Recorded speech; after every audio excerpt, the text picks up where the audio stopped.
Hello, everybody. My name is Bryce Osenchuk. I grew up in Elk Point, Alberta, and I got the privilege of being the general manager this year. I'd like to welcome you all to the 31st Student Managed Farm powered by New Holland final presentations. We are gathered here today on traditional Treaty 6 territory and Region 2 of the Métis Nation of Alberta. At Lakeland College, we acknowledge that Indigenous people are the first peoples of our country, and we honor and respect the history and roots of this nation. I think I speak for all of us when I say that we're glad to be here in person during these difficult COVID times. I'd like to thank everybody at Lakeland for making this in-person experience possible for all our students today. This afternoon, the presenters will not be wearing masks while presenting, but we will be following Lakeland College's COVID-19 protocols during the presentation. We have a barrier between us and the audience, and we are sanitizing hands and mics backstage. I have a few housekeeping rules before we proceed with the program. Cell phones, please turn them off or put them on silent. Bathrooms are located at the top of the stairs out the theater to the right on the right-hand side and the left on the left-hand side. Emergency exits are out the front door where you probably came in, up the stairs, and there's a second one down at the bottom of the stairs in case we can't go that way. On the screen is the QR code that'll give you access to our booklet that we have prepared for you guys today, showing you guys information that we have created. Partways through the show, we will have a brief intermission. And with that, I will leave you two with these lovely ladies to give you a better introduction. Thank you, guys.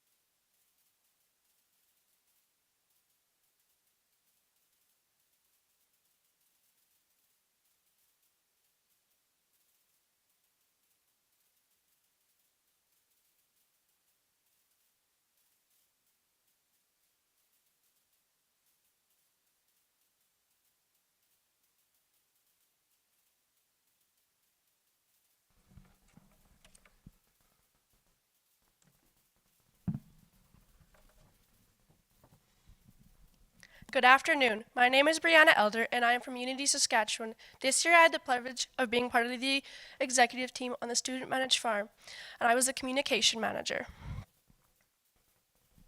Before we begin, we'd like to start off by thanking our gold sponsors, New Holland Agriculture, Meridian Egg Manufacturing, as well as MEBS Machinery. The following companies also need to be acknowledged as they continue to help our SMF be better each year. Once again, thank you to all of our sponsors to help us be where we are today. The Student Managed Farm of Lakeland College crop team is made up of 40 students, 1 from British Columbia, 23 from Alberta, 9 from Saskatchewan, 2 from Manitoba, and 6 from Punjab, India. The Student Managed Farm crop team is made up of 7 teams, including the executive, analysis, mixed farm, research team, marketing team, finance, as well as the production team. Good afternoon. My name is Sarah McDonald, and I'm from Rock Creek, British Columbia. This year, I had the privilege of being the Assistant General Manager with the Student Managed Farm. Displayed on our screen here today is the map of the farmed fields that we farmed this year. This shows you a layout of where our fields are located in reference to the campus.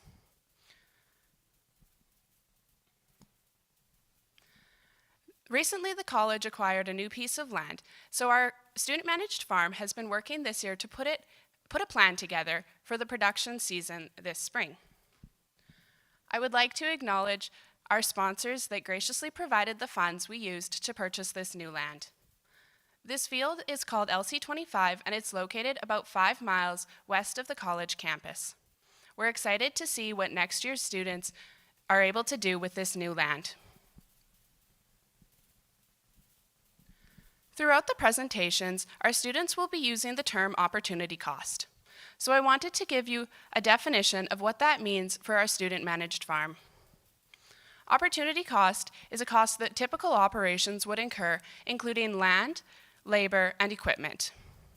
But thanks to Lakeland College's land base and our gracious sponsorship from New Holland Agriculture, we don't have to incur these costs. Displayed on our screen is the agenda for today. As Bryce mentioned earlier, we will have a brief intermission halfway through for your convenience. Without further ado, I would like to again welcome you to our final presentations. Thank you for joining us today, and we hope you enjoy.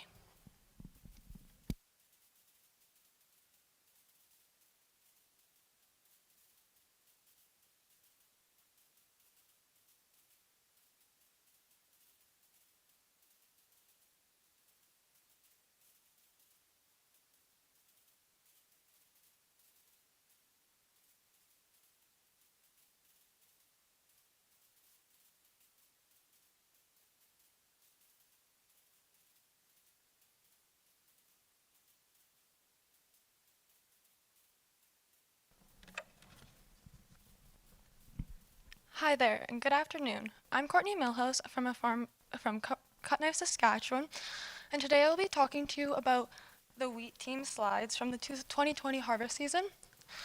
And today I will begin with a overview of the growing season along with some of our seeding specs.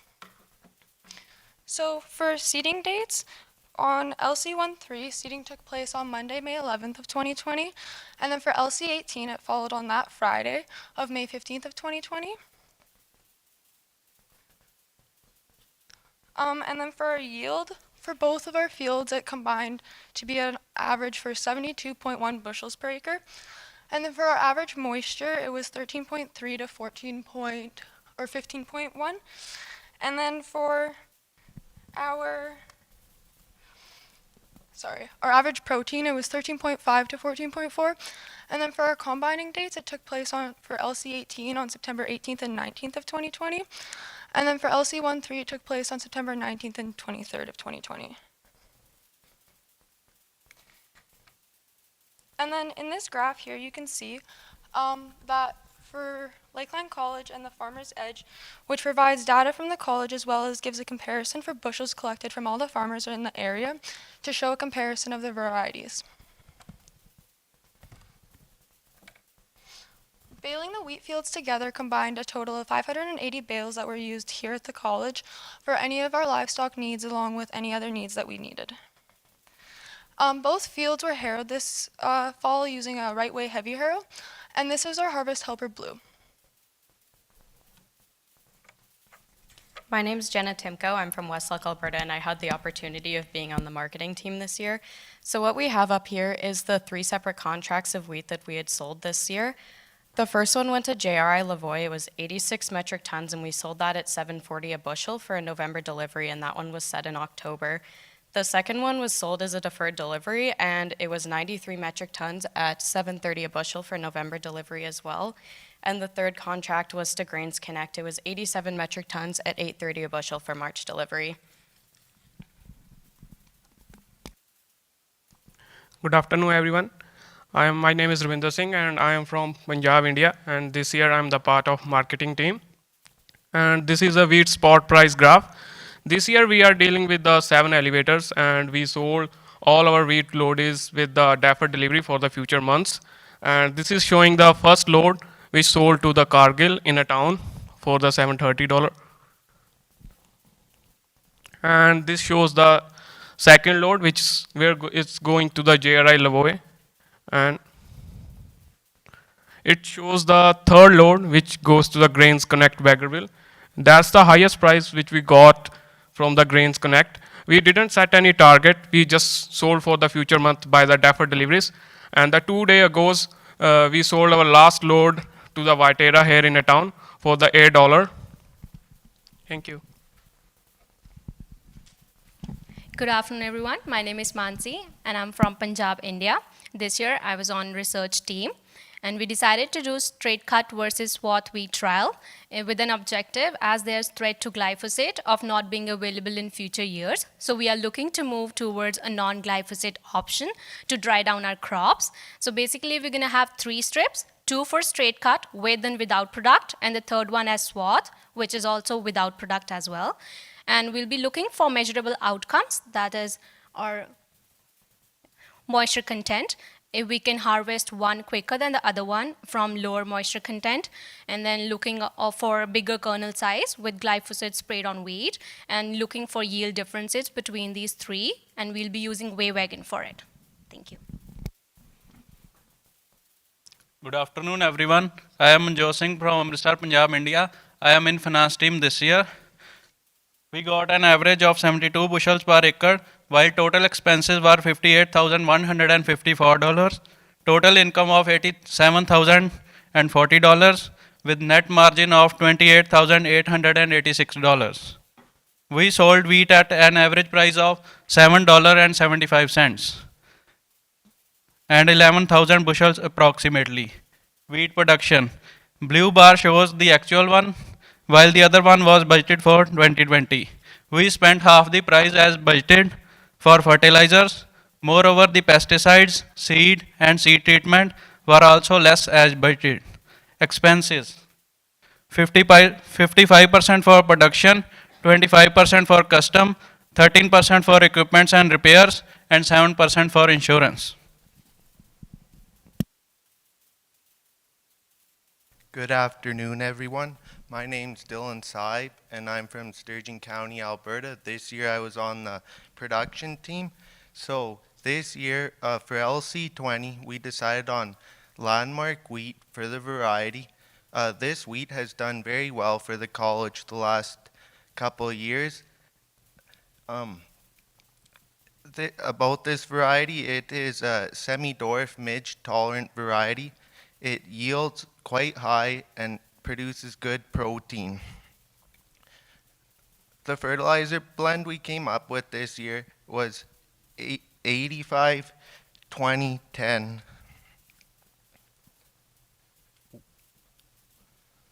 For LC17 this year, the variety we chose was Wheatland. This variety is a semi-dwarf midge tolerant variety as well.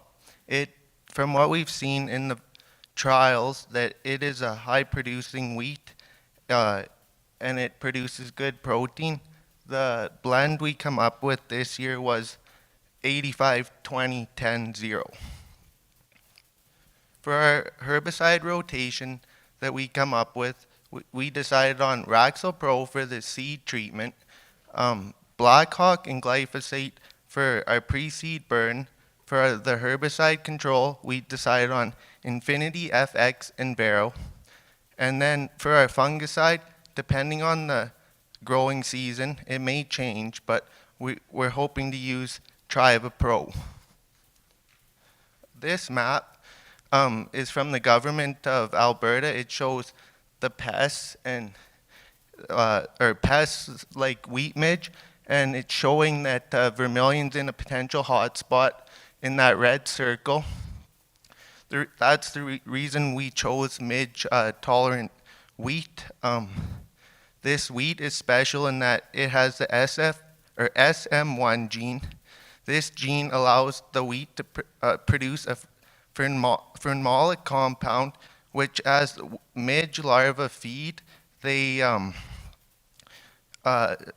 cause them to stop. As they're feeding, the wheat produces more of this phenolic compound, which will cause the larva to stop. Producers that grow this wheat variety may only use this seed once past certified to maintain a 10% refuge population. This practice stops the escalation of large non-resistant populations because the resistant midge breed with non-resistant midge, causing the offspring to be susceptible. Are there any questions?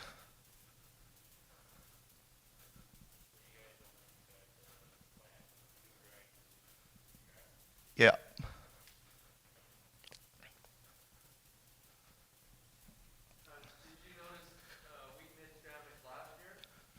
Um, there, I don't think there was a whole lot. Like, we didn't have that high of dockage in the wheat, so I don't think there was very much. JP? Yes.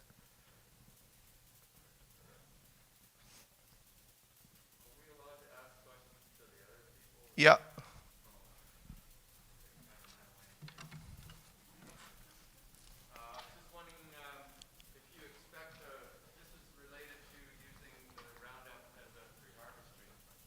Oh, Pansy. Wait.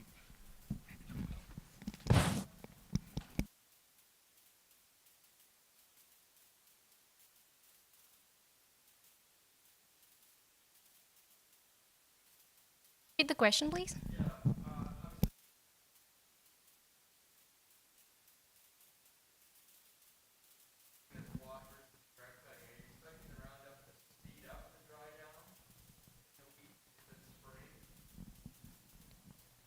I think, but like this year, we're going to use glyphosate because we just looking for the glyphosate option first, and then we'll be looking for the Roundup and as well, I guess.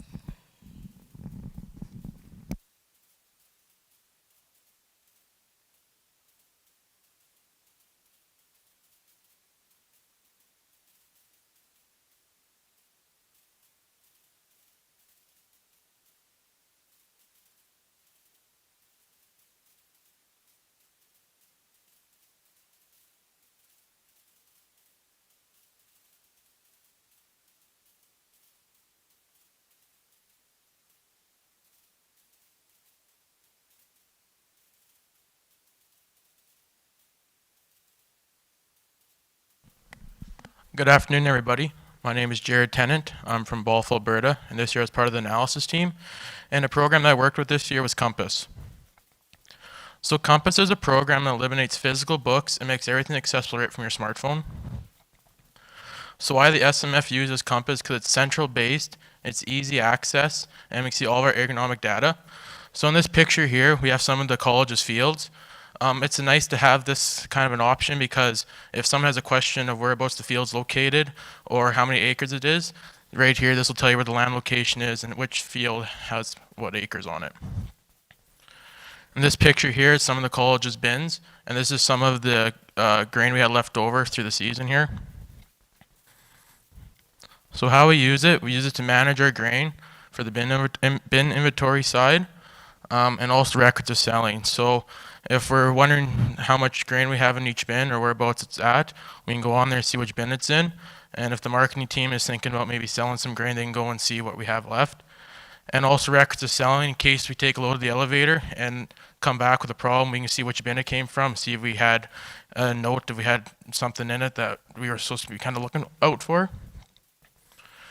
In this picture here, when the marketing team ends up selling grain, I will make a contract on Compass.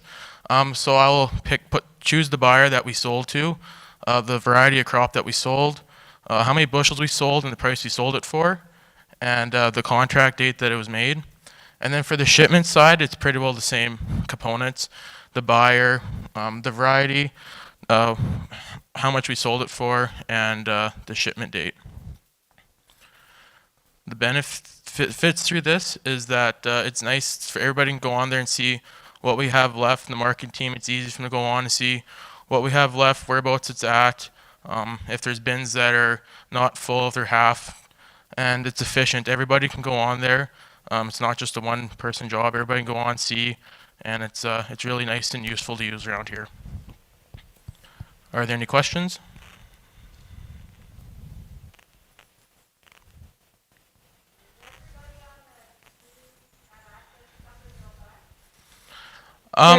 If Jared, repeat your question first. Online can't hear you. Okay, so the question was asked: does everybody on the SMF have access to going onto it?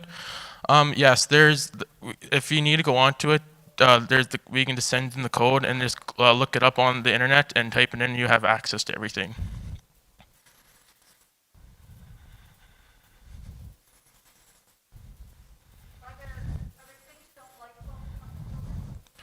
Pardon me.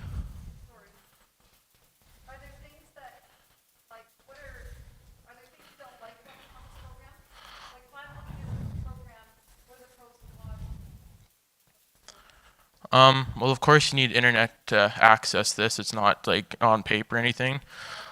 Cloud-based, yeah.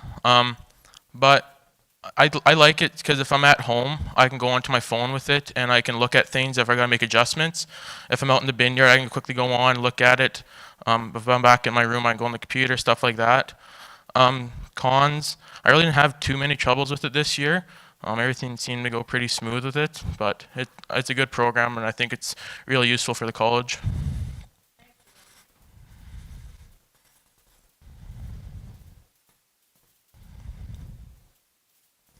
Perfect, thank you guys.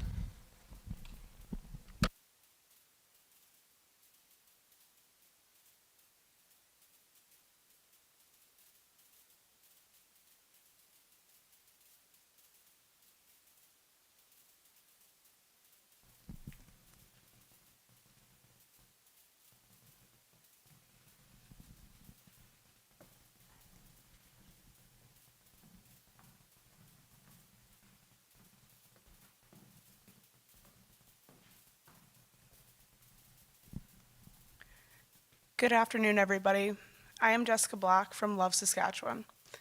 Today, my team and I will be talking to you about the 2020 canola growing season. On LC12, we planted in Vigor Liberty Link LC 255 PC canola. We planted this on 117 total acres, and it yielded 50 bushels per acre.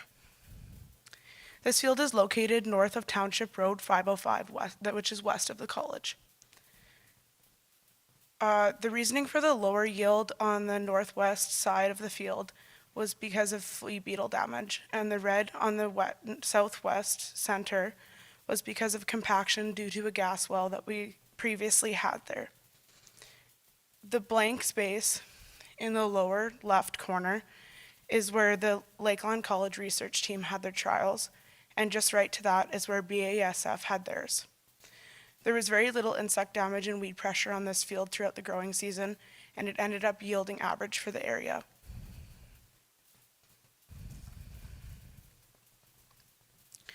On LC45, we grew Pioneer Liberty Link P501L canola.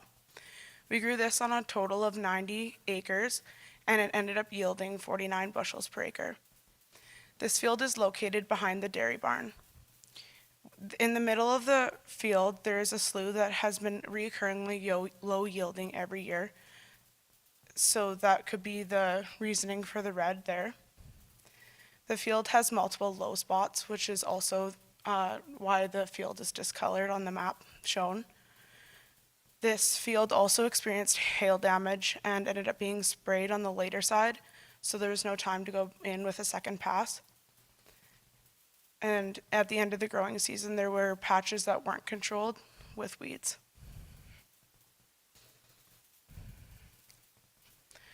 On LC20, we grew Pioneer Roundup Ready 45 CS 40 Double R canola.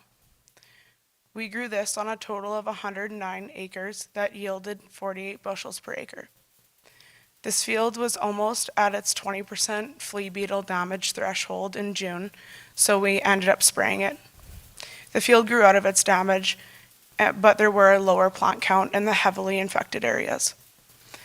There was some heat blasting on the flowers, but it was mild, and there ended up being no disease in this field.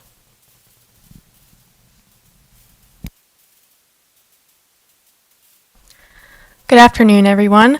My name is Anna Rumpf. I'm from Battleford, Saskatchewan, and I had the pleasure of being on the research team this year. So today I'm going to be talking about some trials and research that had happened in 2020 and the upcoming growing season in 2021. So in 2020, we did a variable rate trial on LC20. Our desired outcomes for this trial included seeing improved maturity, an increased yield, and to see the cost difference between each application. So for the variable rate trial, we trialed 4 different combinations of applications. So we did a blanket seed and blanket fertilizer, as well as variable seed and variable fertilizer.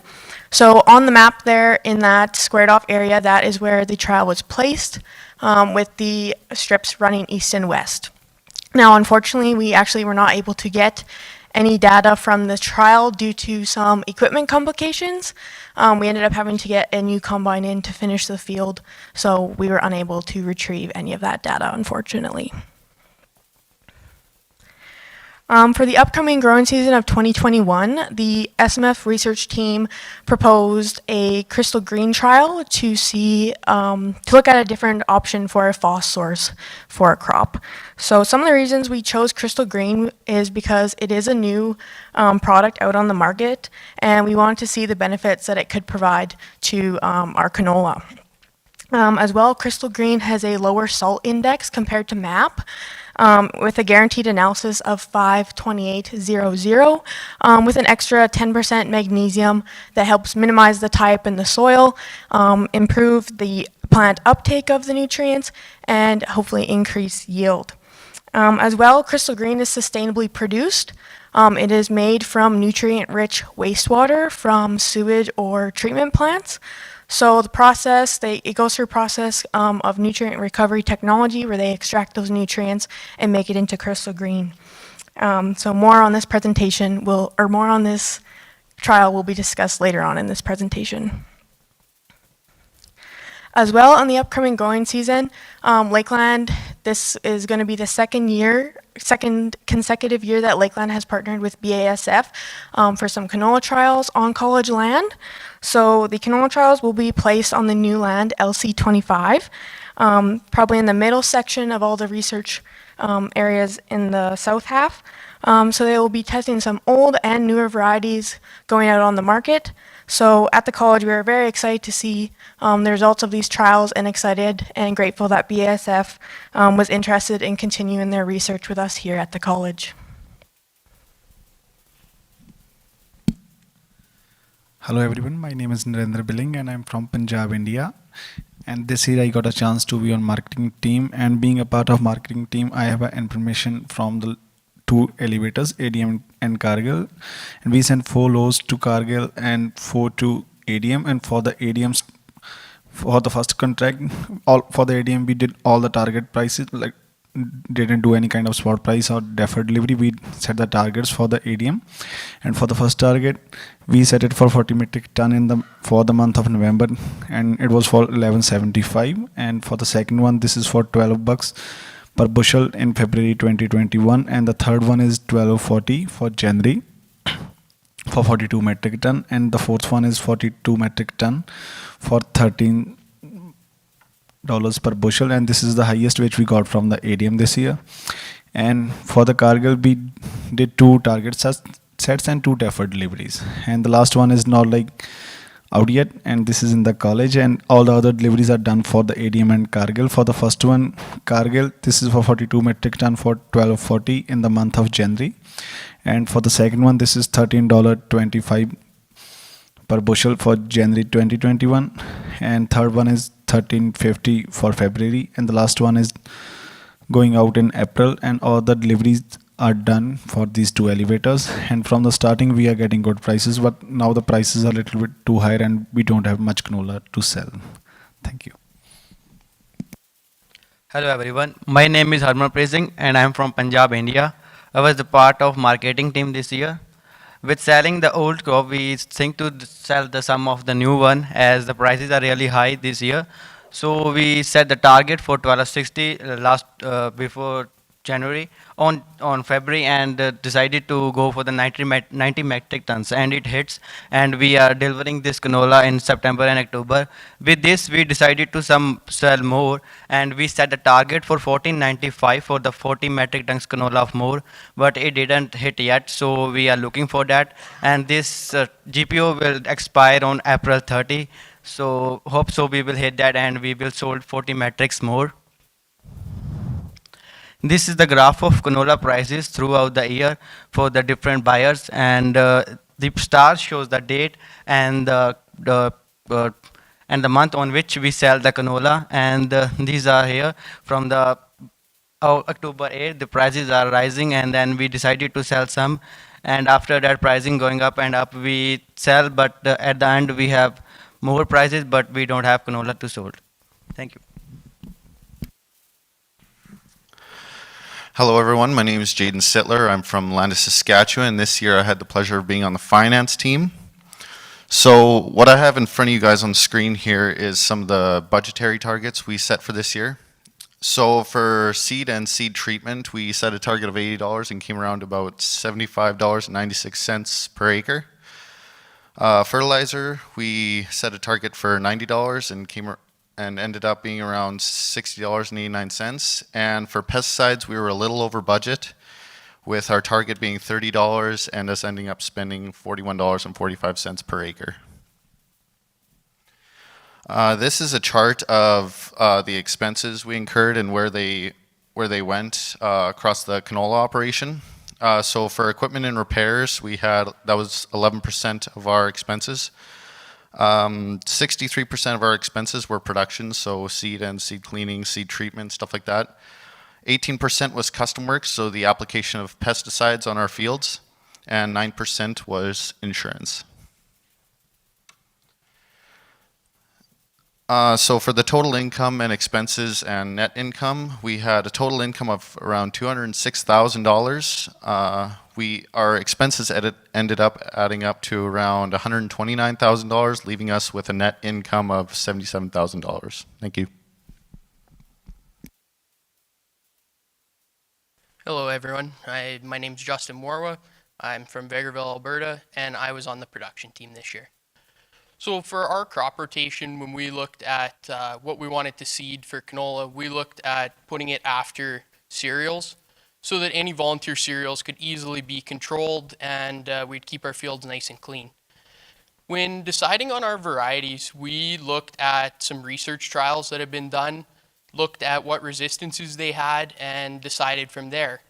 So then when we decided, we went with on LC13 Brevant 3010M, on LC10 Invigor 345, on LC19 Invigor 234, and on the new land LC25 we went with Pioneer 45H42. Our fertilizer blends were all based off of our soil test results. So as you can see, for LC19 and LC13 we went with the same fertilizer blend. Just because the soil test results were so similar, it made it easier in the spring and made easier for everyone involved. So we went with a 95-20-0-20 fertilizer blend. For LC10, we went with a 40-15-0-10, and for LC25, 110-20-0-15. For our pesticide rotation, we looked at what groups had been previously sprayed and wanted to not put back-to-back groups on a piece of land if we could help it. So for our Liberty Link canola, we went with a pre-burn of Conquer and glyphosate. For our Roundup Ready pre-burn, we are going with glyphosate. For our in-crop first pass on the Liberty Link, we are Centurion and Liberty. And the second pass is straight Liberty. For the Roundup Ready, both passes will be done with glyphosate. And for the fungicide, it will both Roundup Ready and Invigor will be done with Proline if we need it. Thank you. Any questions?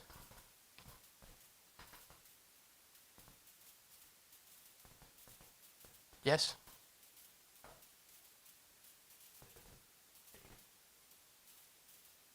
Sorry, can you say that louder?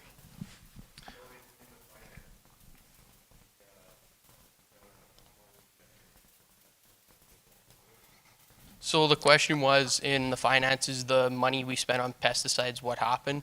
So I'm going to hand that off to Jaden because he was on the finance team this year. Yeah, so that kind of concerned me too, so I did some digging into that, and on 2 out of the 3 fields that were planted with canola, we decided that it would be a good choice to do a second application of fungicide. And so that's where we incurred that additional cost. That put us a little over budget. Yes, Peter? Yeah, I'm just wondering why you don't just go with a back-to-back canola in the rotation or take advantage of, instead of going Liberty Link, go 2 shots of canola, Roundup Ready canola. We didn't want to do that just because the last field was Roundup Ready. So we kept it, trying to keep it clean and not have a bunch of volunteers in there. I just want to comment because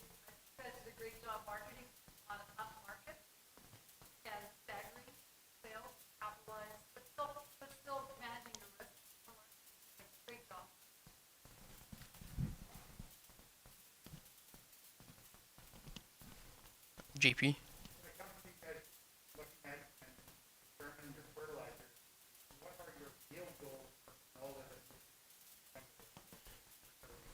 So when we looked at our yields, we looked at kind of average amongst the years, and we are trying to go with about a 55 bushel an acre.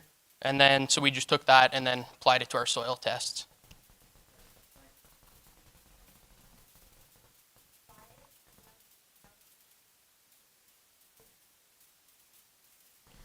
So the question was, why is our blend very low in nitrogen? And that was because that field has an excess amount of all nutrients, so it wasn't needed.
All right, hello everyone. My name is Sarah Denowith. I'm from Selkirk, Manitoba, and I'm part of the research team.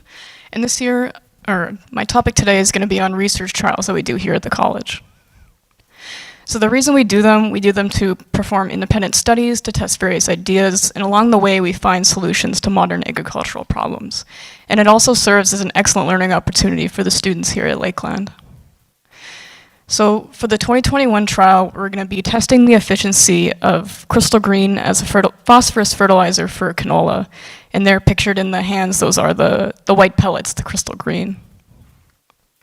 So crystal green is an organic fertilizer. It's made from recycled waste, which makes it very sustainable. A key feature of it is its solubility and its root activation. So what that means is we're comparing this all to monoammonium phosphate. So monoammonium phosphate is 90% water soluble, while crystal green is 96% citrate soluble. So what that means is the pellet doesn't break down and the phosphorus isn't available until the citric acids from the roots interact with that and then break it down, and then it's available for the plant. And because of its citric solubility instead of water, it reduces the nutrient runoff. So the new trial is going to be on our new field, LC25. That's just 9.5 kilometers west down the old highway, or 5 miles. As a picture of the field, it's roughly 300 acres minus that 5 to 10 acres slough in the middle. And the crystal green trial, it's going to be up in the northeast corner. So how we're going to do it, we're going to have 3 groups of strips. And there's going to be 3 strips. Strip 1 will be the cost equivalent of monoammonium phosphate to crystal green.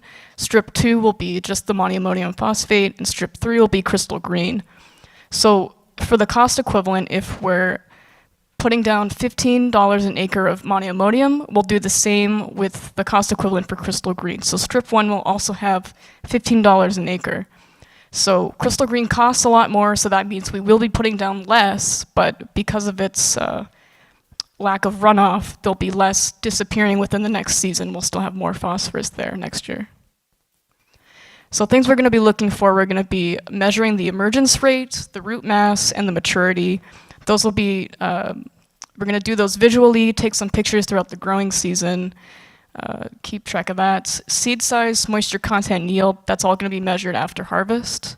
And just in that picture, that's just what the plant looks like. If you dig out the plant, shake off the dirt, and look at the roots, that's how we're going to be looking at root mass. So any questions? Are you looking at any tissue analysis in there?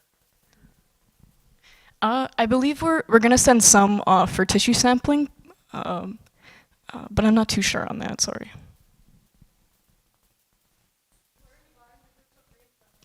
We're getting them. The company is Corteva, and we're gonna get it through Taurus. Yeah.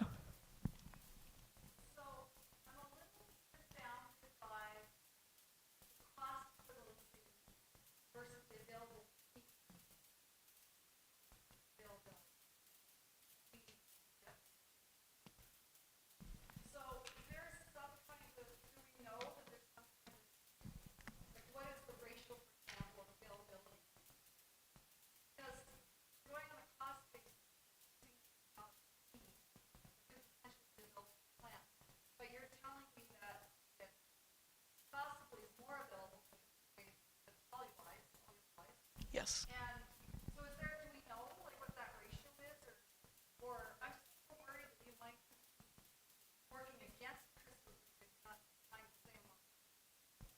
Yeah, that's a good point. Yeah, I'll let Hannah come up and answer that one. She would know more about it.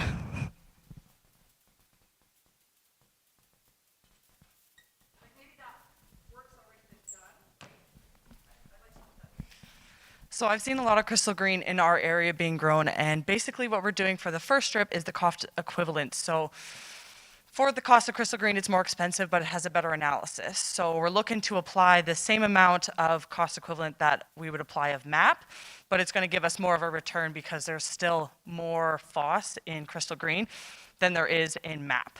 So we're applying the same amount that would be the cost equivalent of the MAP, but it would still be a more phosphorus that we would get out of the 58 out of the besides the 52. And then for the other two strips, we're doing like a pound per pound for the other two. So the one's just going to be the cost equivalent, and the other two will be a pound for pound. So we're doing 40 pounds of each. Yes, JP.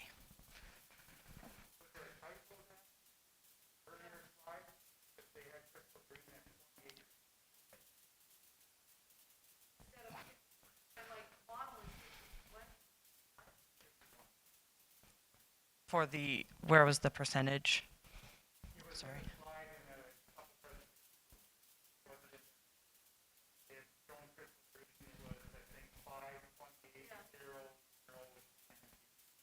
Okay, that might have been a typo then. Yes. Yes.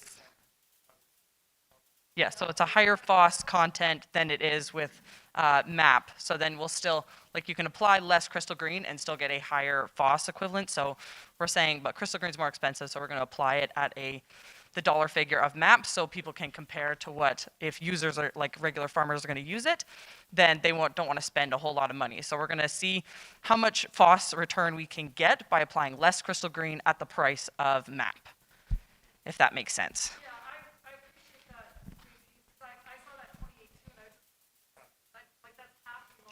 Mm-hmm.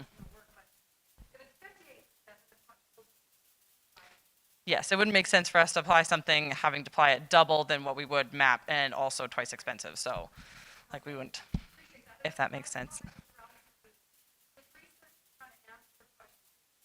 Mm-hmm.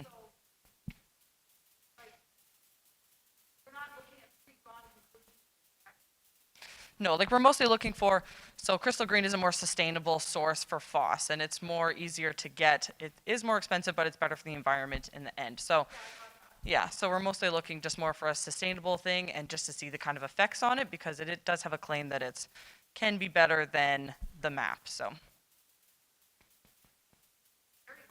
yes, are there any other questions?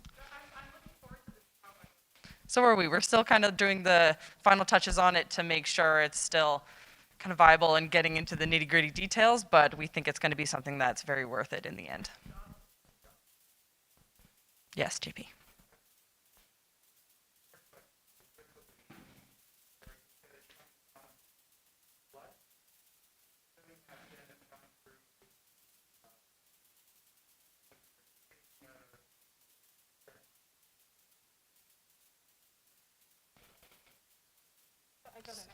Sure, just repeat the question.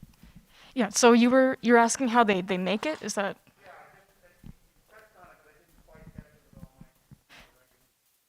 Yeah, so you can make it from recycled water, but you can also make it from recycled manure. So it's called a biodegrader. So it's like a big tank in the ground. It's got all like the sludge in there, And the microbes in that eat away at it, and the biogas, it'll gas off. So nitrogen and all that other stuff gases off, but phosphorus doesn't. So it's still sitting in the tank, and they'll add magnesium, which binds together with the phosphorus and a little bit of nitrogen. That's why there's a little bit of nitrogen in that mix. And then it develops similar to how like a pearl develops in an oyster. So you get these little like crystal things, and then they get bigger, right? You get the pellets.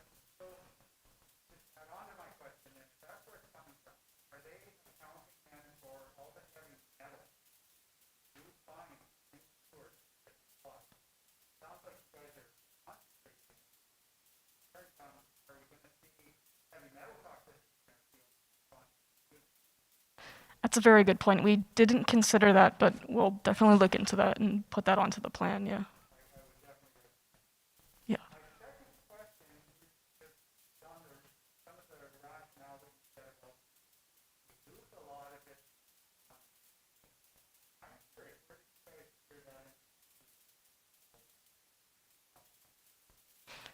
I read it off the Canola Council website, some of it, yeah.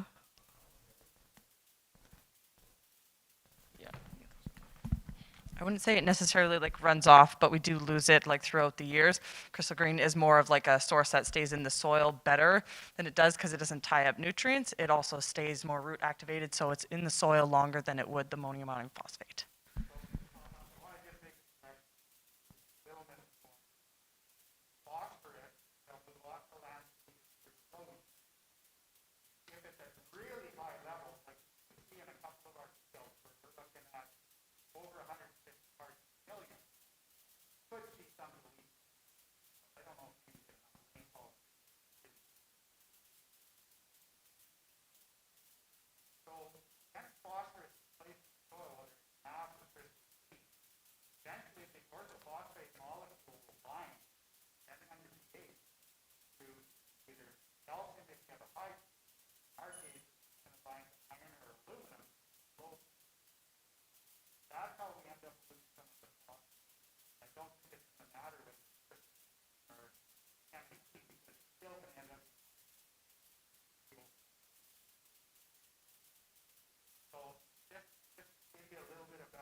Sorry.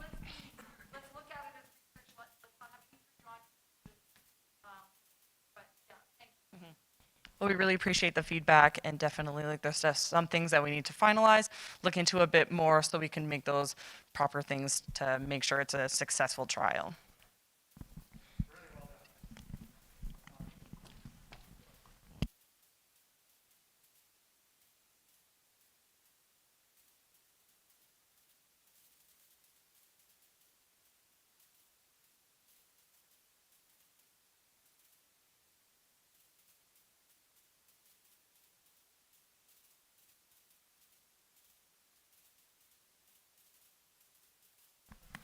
Hello, I'm Brian Taves.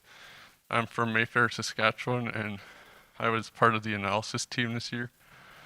So for the 2020 silaged August 14th through 16th, and the varieties we chose were Austinson, which was grown on LC 17, and then Metcalf, which was on LC 10. So for the yield and the moisture, we got 13.5 tons to the acre. The moisture test was 71% for a total yield of 1,730 tons, which was pretty good given the conditions we had this year.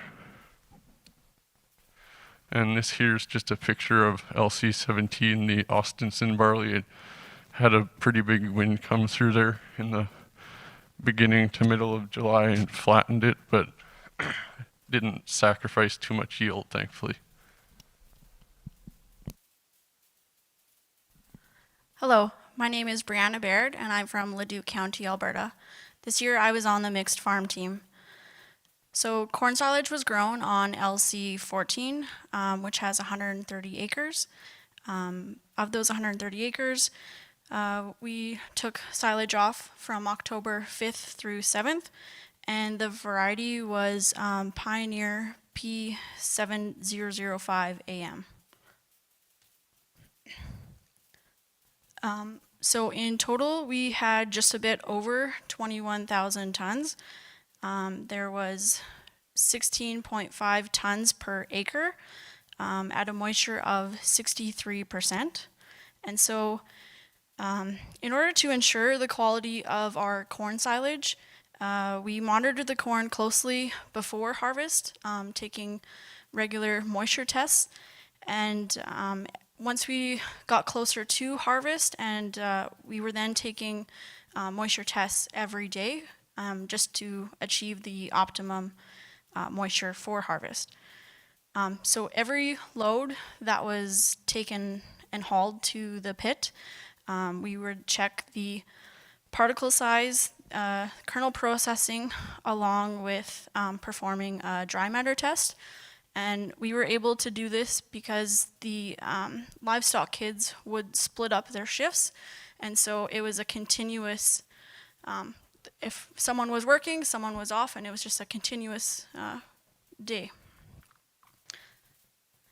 So here you can see the corn growing on LC 14.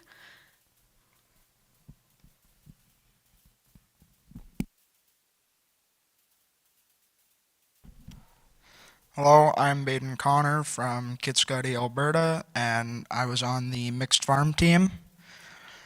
When the silage was harvested, it was done by a custom silage crew.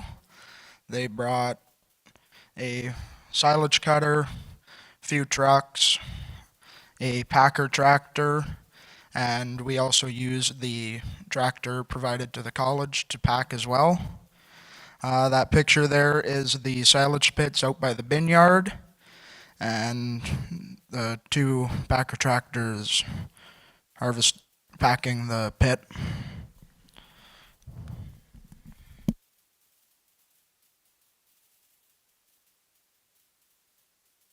Hello everyone, my name is Carson Gridley. I am from Rumsey, Alberta, and this year I was on the production team.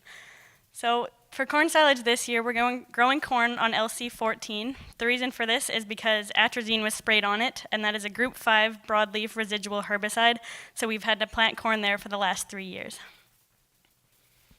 The variety we chose this year is Pioneer's P6909R. It is a Roundup Ready corn variety, and we chose this for its low corn heat units, its good starch content, and its great stalk strength. Based on the soil tests this year, our fertilizer blend we came up with was 107-20-00. 80 pounds of N will come from urea, 20 pounds will come from ESN, and the rest will come from our liquid phosphate application. For pre-seed weed control this year, we are doing a tillage pass. The main reason we are doing this is for residue management, but it will also help to clean up the weeds, and we're staying away from herbicides just because of the atrazine that is in the soil. And for our in-crop application, we are using glyphosate. Hello everybody, my name is Kai Berkjar. I'm from Strome, Alberta, and I was part of the production team this year. So for our crop rotation with barley silage, we're going to grow it on LC18 and LC45. Reasons being, it's nice and close to the silage pits, so it'll give it an easy haul to the silage pits when we are silaging. Also, it fit well into our crop rotation, especially with it going on 4-5 and it had canola last year. The herbicides we spray on the barley will have good control over the volunteer canola. Why we chose this variety again, it has done very well for the college in the past with the dairy really liking it. It has a very high starch content, and it has produced some of the nicest feed the college has ever seen. So for a fertilizer blend, for LC18, we're going to go with 75, 15, 10, 0. And for LC45, we're going to go with 60, 10, 10, 0. These blends were made up based off of soil tests that we did in the fall. And so we figured that these blends will give us good yields out of our silage. Now for the projected herbicide application for pre-burn, we're going to go with glyphosate and Blackhawk. Reasons being, that way we have 3 different group numbers, 4, 9, and 14, going at it with 3 different modes of action. Blackhawk is very good at controlling tough weeds such as cleavers, so we figured that'd be a good tank mix to leave a nice seed bed for the drill to go into. Also for the in-crop application, we went with Liquid Achieve and Pixarl. Reason being for that is that they have a short pre-harvest interval, so that will allow us to go out and silage earlier if need be. The only consideration we thought of with the Liquid Achieve and Pixarl combination was that Pixarl is a Group 4 herbicide, but since Group 4s are least susceptible to resistance, we felt confident going back into the field with another Group 4 herbicide this year.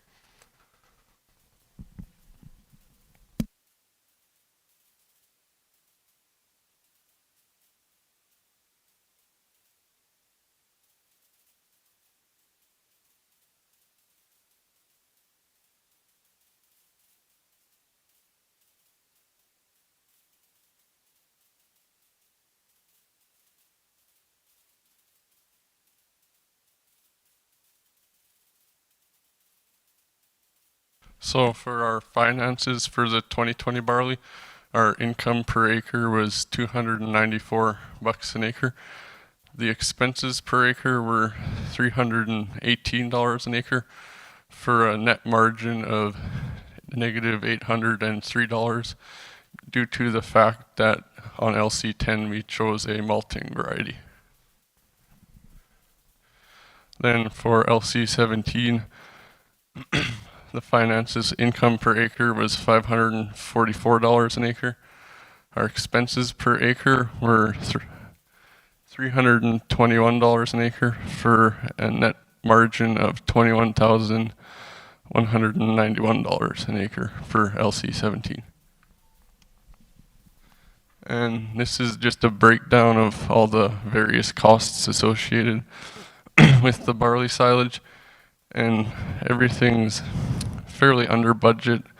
The reason why the fertilizer is so under budget is due to possibly the manure that got spread on there, and then the seed is a little over budget due to the malting variety chosen for LC10.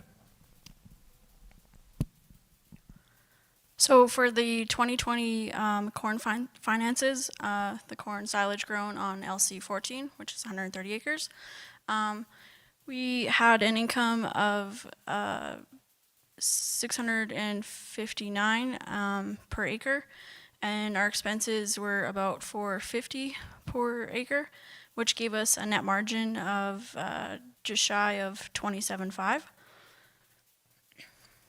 And so you can see with our bar chart here, especially on our pesticides, when we compared our actual versus budget, we had over double on our difference. And the reason for that was that we actually had a few different applications of glyphosate. Is there any questions? Yes?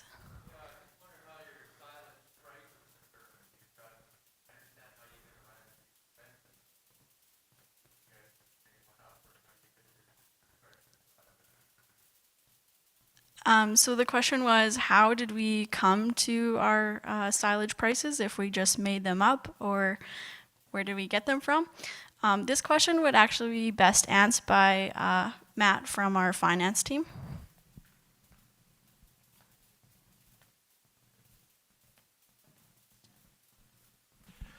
So to get our silage prices, what we do is work with the dairy and the cattle groups, and we get a price per ton from them, and we kind of work it out. And the reason that was negative there on LC10 was that was what we call an option crop for us. So if the dairy kids or dairy students needed more feed, we would give them, they would let them silage that. But otherwise, we would have used that to make either our malt barley or our feed barley.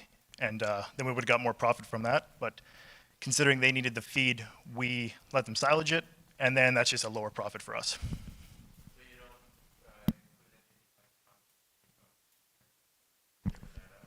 Sorry, there's opportunity cost with everything in the presentation except for the ending slides, but I'll talk about that there.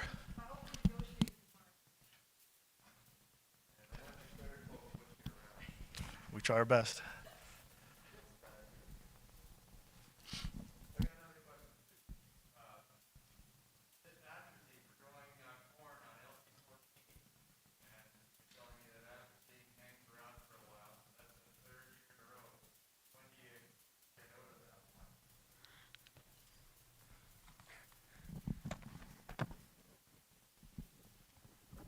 So next year, we won't have to plant corn on it. So I think 4 years you have to plant corn, and then that's it.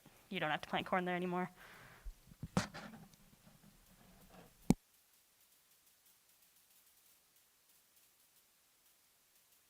More questions?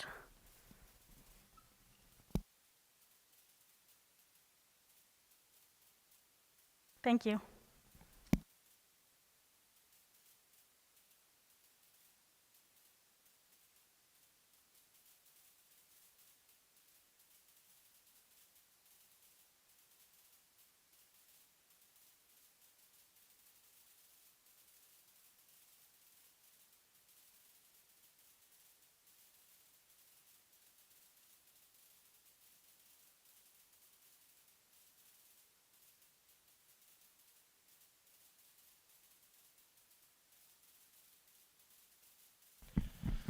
So, my name is Devin Lawrence. I'm from Clandonald, Alberta, and this year I had the privilege of being the mixed farm manager.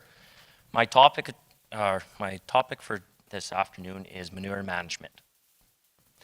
So, a little bit about the Alberta Environmental Farm Plan is a farm plan put in place by the producer to ensure that they follow better management practice, environmental management practices throughout the farm, such as manure management. And my team this year had the opportunity to go through and update the college's environmental farm plan. So some of the benefits of the manure is it lowers our costs on synthetic fertilizers. As well as being with the college, we have the opportunity to have abundance of manure available from the 4 beef herds. So some of the manure that is produced on the farm are mostly made up by the beef herds. And so starting with the dairy produces 2 kinds, liquid and solid manure. And then there's the research pens. That usually happens with all the research that goes on throughout the winter time. And then the commercial pens, such as the calving that happens throughout the winter. And then commercial grazing manure, that occurs out in the fields, usually done by the research team. They usually do bale grazing throughout the year, or throughout the winter, sorry. So some of the challenges that we faced in this fall with applying manure was that it snowed. And so with that, we had to apply for a permit to surface apply the liquid manure. So with the liquid manure, once we had our permit, we were able to get to go ahead and apply surface apply the manure. And so with that, we had applied 4,000 gallons to the acre on 180 acres, which were spread out on LC 18 and LC 45, which came up to a total of 126 loads. So then all the dry manure went out onto LC 20 for the first time since the college has owned the land. Fields that will be getting manure this spring are LC 20, which will be getting all dry manure. And this year, we're also going to be looking at surface supplying out on pastures with liquid manure. Any questions? Yes. What kind of criteria do you have to be allowed to spread liquid manure and throw the ground? What are some of the parameters? The question was, what are some of the parameters that need to be put in place when surface applying liquid manure?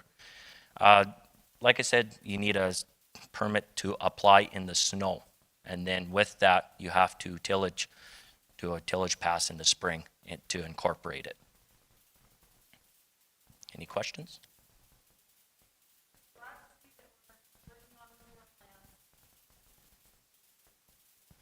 JP? The question was, are we testing the manure for nutrients?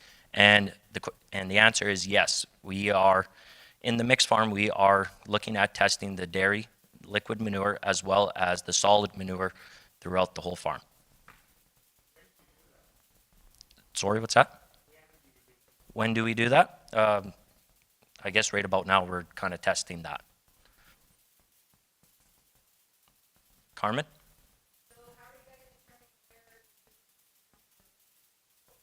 The question was, how do we determine where the manure goes? Well, we communicate with the production team, as well as we communicate with them as to where they want their manure, the manure spread, and we also look at past records, and also coordinate that with the rest of the farms, such as the commercial and the commercial purebred, and the research as to where they're going to be grazing their cattle throughout the winter and come springtime.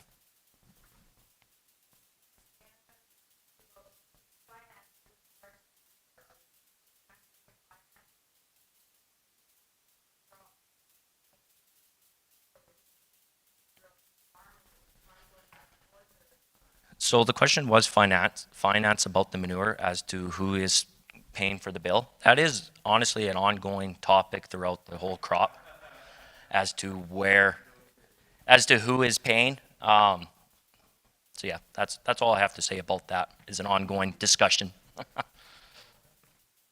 So, any questions?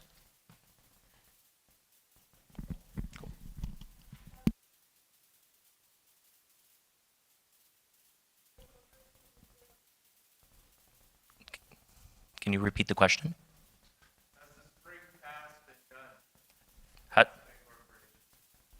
The question was, had the spring pass for the application been done? Like, are you talking for like the solid manure or the dry manure, or? No, we have not incorporated yet, as there is still snow, and that will most likely happen when in the springtime.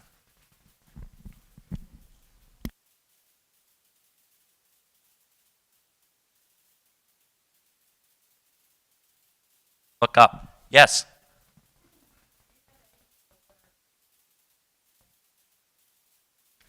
The question was, is there any fields that have too much manure that we shouldn't apply on?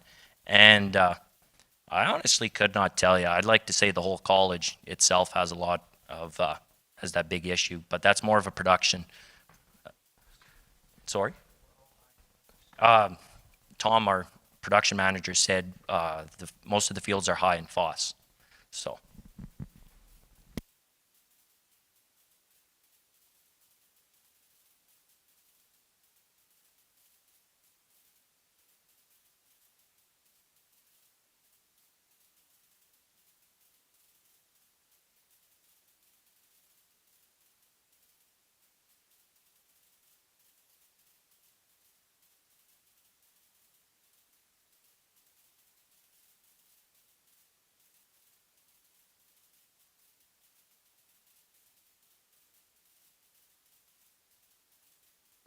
Well, hello again, everybody.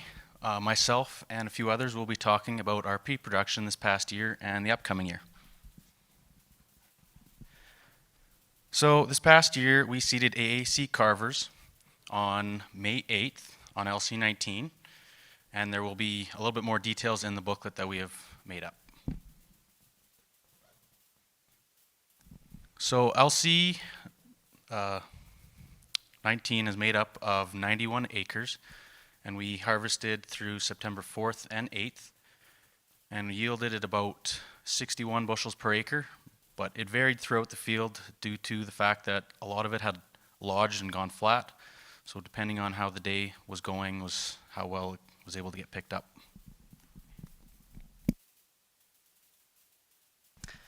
Hello everyone, my name is Hannah Snellgrove. I am from Camrose, Alberta, and this year I was the research manager for the SMF teams.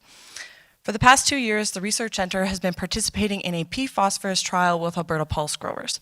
The main outcome of this trial is to help determine safe levels of phosphorus that could be applied with the seed, as well as the effects side banding and different rates can have on yield. This is one of 2 trials conducted. This shows the 8 treatments and the rates of side-banded phosphorus applied, in addition to the 15 pounds of seed-placed phosphorus. New this year was the addition of 2 treatments using Tag Team. Tag Team claims to have 15 pounds of phosphorus available alone. There was one with just Tag Team and one treatment with Tag Team plus 15 pounds of seed-placed phosphorus. The main outcome of this trial is to look at the yield response from the added side-banded phosphorus. This is the second trial conducted. This is measuring the different levels of seed-safe phosphorus by varying the rates of seed-placed phosphorus as well as side-band phosphorus. There was a total of 60 pounds placed with each treatment, and this was done to determine which treatment resulted in the highest yields and when seed-placed rates are safest for the seed. This is a table for the yield for the seed-placed phos. As you can see from the table, the 15 pounds of seed-placed phos yielded the highest, and as you are increasing in the seed-placed phos levels, you can see there is a decrease in yield. The variances between the 2019 and 2020 year are most likely due to the different precipitation levels that we had. Also, the college this year did a double pass fungicide application on LC19. It was determined that the disease levels were too high after the first application of Delero, so it was decided that during this time that they would be testing the differences between yield between a single pass and a double pass fungicide application. So the first application was of Delero over the whole 92 acres of the field on July 6th. The second application was with Miravis Neo on July 21st over 92.33 acres of the field, leaving a 0.67 acre strip with just the Delero on it.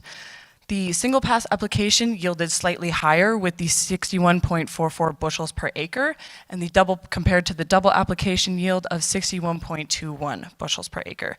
This is not necessarily what we would see out of this, as we would think a increase in disease would lead to a higher yield, but it was interesting to see nonetheless.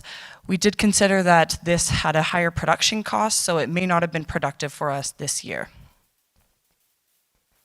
At this time, we would like to thank our pea trial sponsors, the Lakeland College Applied Research Center, as well as Alberta Pulse Growers in Zone 5.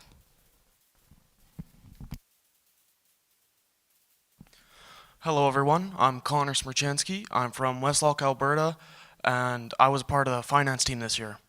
So on this first slide here, I'm just going to give you guys a little rundown of the double application of fungicide.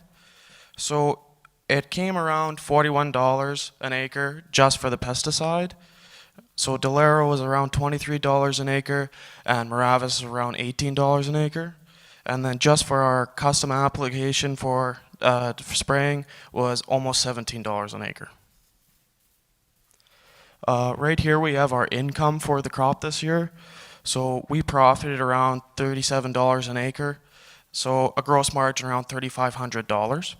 And in the top right corner there, we have our pie chart with our expenses and how they were divvied out per percentage. So 65% of it went to production, 19% to custom, 9% to equipment and repairs, and 7% to insurance. Here we have a bar chart showing what we actually paid this year compared to our budget.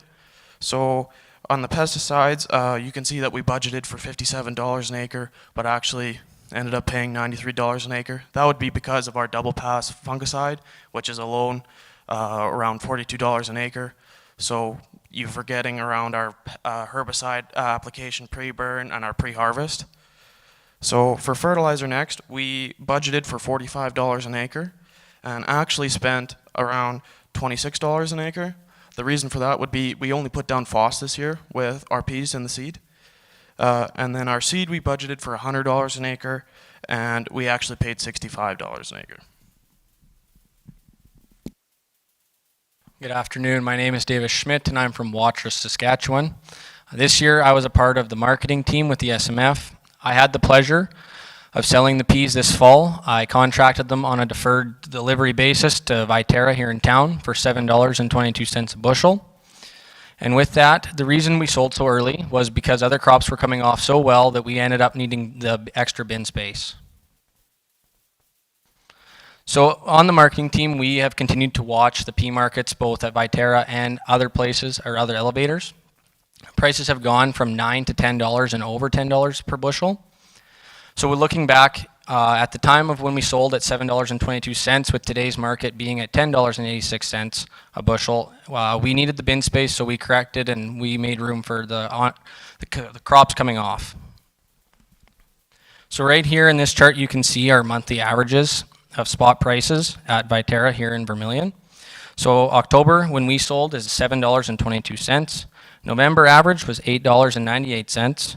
December was $9.18. January, $10.25. And February, $10.61.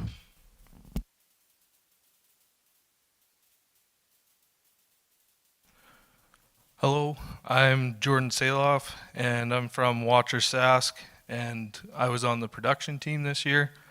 So the plan for the peas is to grow them on AL01, and to do a split of both greens and yellows on the field. The predicted for both was 58 bushels to the acre. And then for our fertilizer blend, we ended up planning a 0-20-0-0 to get a good growth start on the crop. The name of the chemicals that we're going to be using is, the seed treatment was Trilix Evergo. The inoculant is Tag Team. The pre-burn is Heat, LQ, and glyphosate. And the end crop will be Odyssey Ultra, and the fungicide will be Delaro. The reason we decided to do a comparison of both greens and yellows is not a lot of guys in the area grow green peas, and we decided it would be a good test to do, to both test the difference of our return on investment on both crops. And the reason we picked both Secan varieties is they both have very similar pest control and plant size.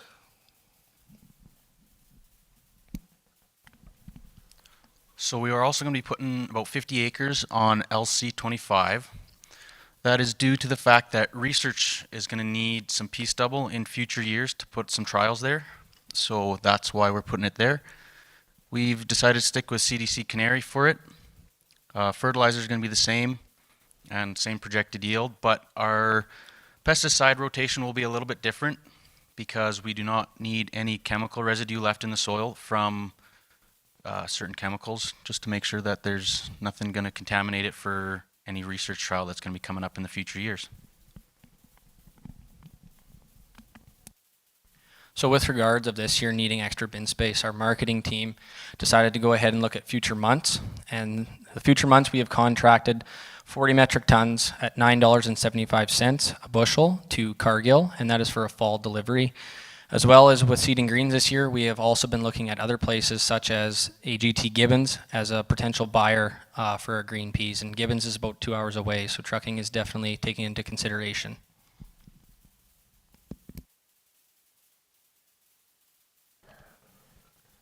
Any questions from anybody?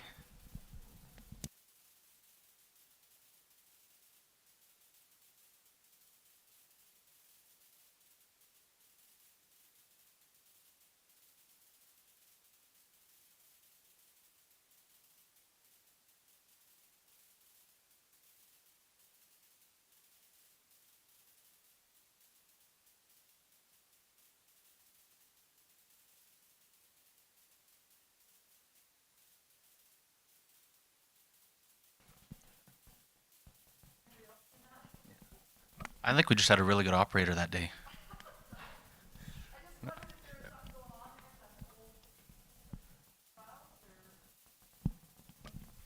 Is there somebody available to answer that one? Because I'm not 100% sure on that one.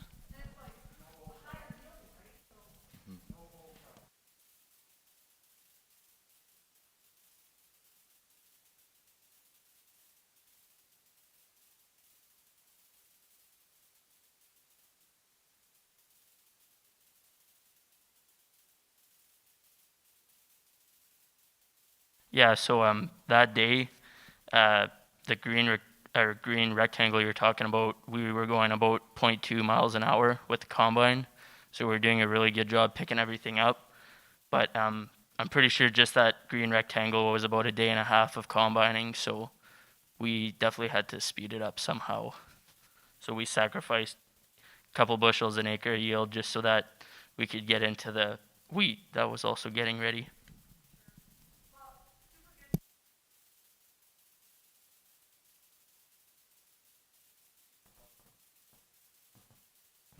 Yes.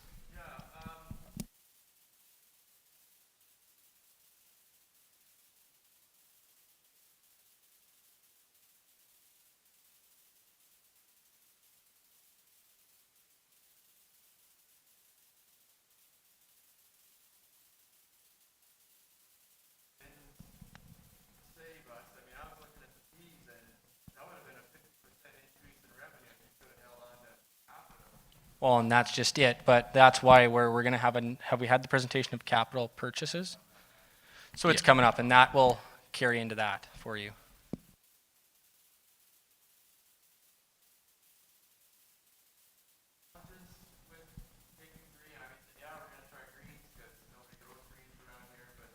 So with our greens, for human consumption, there's only so much of a bleaching point that you can have. And so with that, we haven't really looked at booking any peas, like green peas anywhere, because it's so hard that we can't guarantee that we're going to have a 1% bleaching.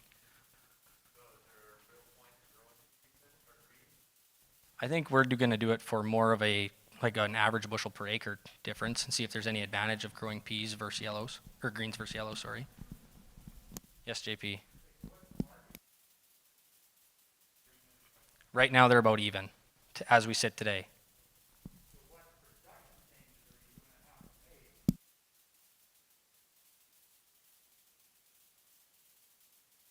What do you like? What can we do to make sure we get the perfect amount out of our greens? Is that what you're asking?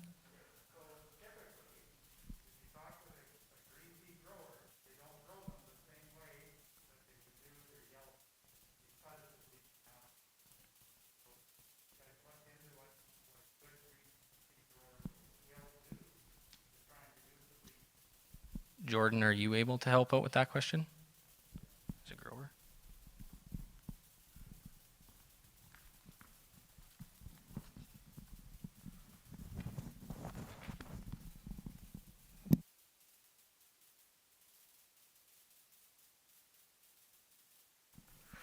I mean, honestly, I don't know how to straight put it, but like I know when we grow greens at home, we don't do anything different between the two crops, and they seem to always have differences once they've grown, but I know on average, like, it's very uncommon that they're both the same price right now. Like, for the last 5 years, it's been at least like a $3 difference. So that, I don't think, like, for our production wise, we won't change anything just for a direct comparison.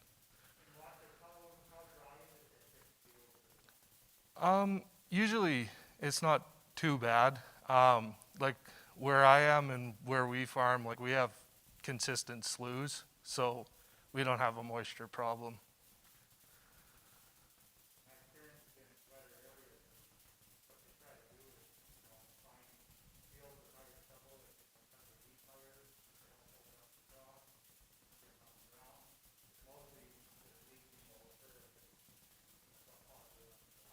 Yeah.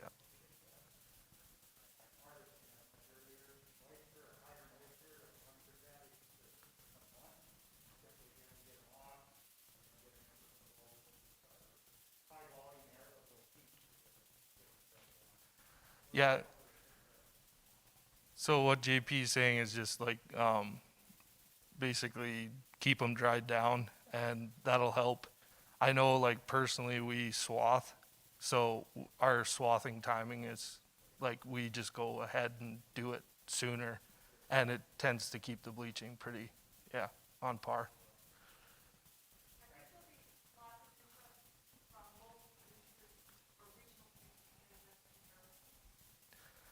Yeah, I mean, the marketing will be a little bit trickier just because no one's used to it, right? But I mean, I know personally what 2 years ago we ended up selling peas actually.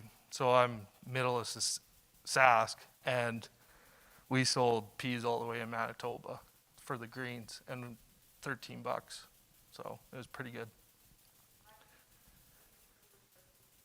Yeah. Is that all the questions?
We will continue on at 2:40.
Hi, mine's working.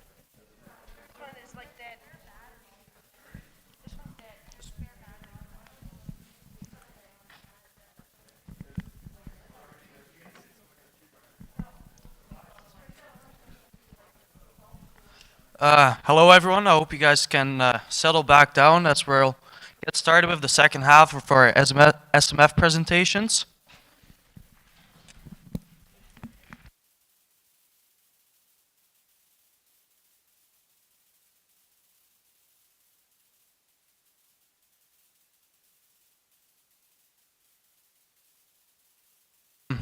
Hello everyone, my name is Tom Havens. I'm from Rivers, Manitoba, and I'm this year's production manager.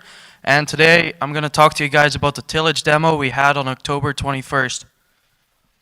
So, some reason why we had the tillage demo. As the production team, we were looking to incorporate the LC19, which was the pea field this year, just to get rid of some residue and start to get decomposing earlier in the season. But we weren't sure on how to do that with what kind of tillage machine. So we came up with the idea of why don't we just get more than one tillage machine out there and see which one does the best job. And then we're like, well, let's get the first years involved as well, just so we can have some, so they can see what SMF is like as well. And they can look at different machines as well. Plus, this was a very COVID-friendly way because it was outside. We're still wearing masks, and it was a great learning opportunity for everyone involved. So we had two pieces of tillage machine come out from Webb's Machinery. The first one was the Salford 5200 Enforcer. This is an aggressive high-speed disc. It has wavy disc in the front, smooth disc in the back, and then it follows with a harrow bar and one set of roller baskets. With this machine, you can do roughly 8 to 12 miles an hour, and it makes a lovely seed bed. I will note that in these pictures, it might not look like the greatest seed bed preparation, but that's because it was in late October and we experienced a cold week, which made the ground kind of frozen. But due to these challenging conditions, we were still very impressed by how both machines performed in the frozen ground, and we're still be able to do a decent job. So then the second machine we had was the Versatile Fury. This was also a high-speed disc. It has two sets of wavy discs in the front, and then it had a set of rubber packers in the back. This is also optional. It can also be just your regular rolling baskets. With this machine, you can do roughly 8 to 14 miles an hour. The machine we had was the 30 feet. We were really impressed by how good of a job both machines did. So then for conclusion, we want to thank Webb's Machinery for helping us putting this all together, bringing out both a Salford salesman and a Versatile salesman, and give a lecture on why they designed the machine the way they did and what kind of purpose it's used for. So yeah, thank you to Webb's Machinery. We really appreciated the support, and I hope all the first years really enjoyed the time out being in the field as well. Are there any questions? Yeah, go for it.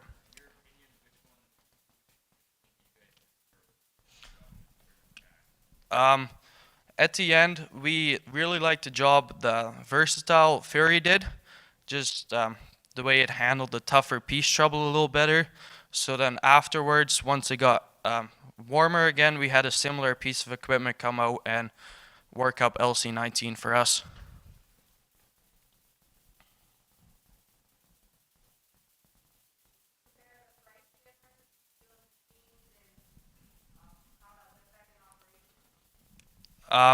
No, we didn't really want to get into price just because that was a little too personal for the way we were dealing with Webb's Machinery. Just these pieces of equipment, because the Salford was a 12-foot one and the Versatile was 30 feet. I guess we could comprise price per foot, but just due private circumstances, we didn't want to get into too much of the details.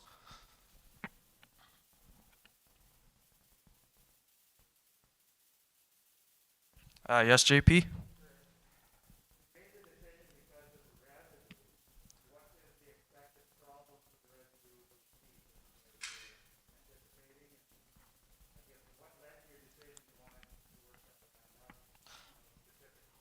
So when we were a field scout, the question was what made us led to the decision we wanted to till up LC19. When we were combining it, the peas were really lodged. So the one way we were cutting it, it did a really nice job. It cleaned the peas up nice, but coming back, it left a lot of residue. And because peas were very intertwined, we figured during seeding time, the pea stubble might start bunching up in the drill. So therefore, we wanted to bury it below the seed bed so it could already start decomposing.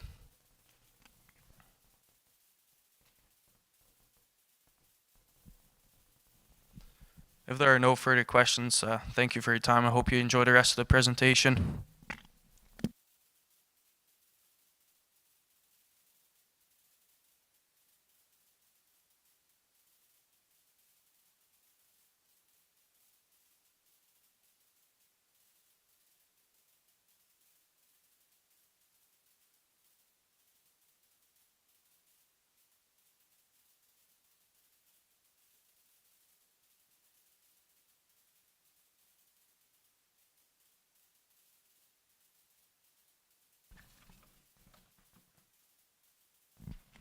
Hello, my name is Jolene Vandalite. I'm from West Sauk, Alberta, and this year I was on the analysis team. So the Precision Ag Committee was created in October of 2020. It consists of 4 crop technology students, 1 advisor, 2 farmhand, and 2 animal science students. We worked on LC14 with soil optics and point forward solutions to alter the pH of the soil.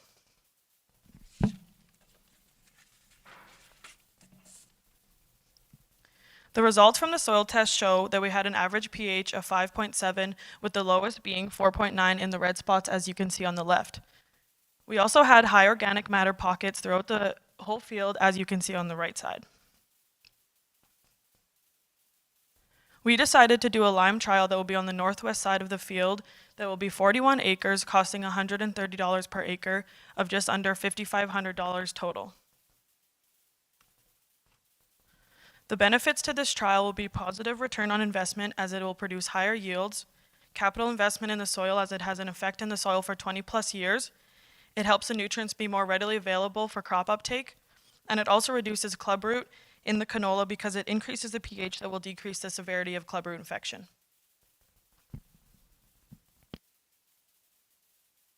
Hey, I'm Miles Lund. I'm from Griffin, Saskatchewan, and I was on the research team. So the second project we worked on was with the field LC45. We did this project, the question of this project was to figure out how to correctly alter the feed production for the dairy cattle. And we went around answering this by using the company Crop Pro with the assistance of Wes Anderson. So the results of the soil test show us that our potassium levels are high for our CEC, and that is likely what is driving the nutritional imbalance in feed. There are higher levels of phos from 68 to 30 parts per million, and the sulfur levels are adequate. Some options we have for addressing our calcium and potassium are to try to add gypsum, foliar magnesium, or balanced N to improve RCA. The main goal we were trying to accomplish here was to reduce the milk fever in the dairy cattle. We wanted to do this without adjusting any of the calcium, and either way, we would need to supplement the feed. So the outcome of LC45 project was to find a variable rate fertilizer that helped, to find a good variable rate fertilizer, sorry. And we wanted one that helped for even production overall. We don't want it to affect the calcium in the dairy's feed enough to make it worthwhile to apply gypsum or foliar MG, and it would cost about $1,600 per year to do that. So we didn't think it was worth chasing the low cost. Any questions? Yeah. That's Blue and Ava. Do we have any more questions? Peter? I don't think we have there is some, but I don't think there is very much. That's not a question I know 100%, but. Yeah, like the object was not just to do like clubroot, it's just kind of a benefit to the soil as well.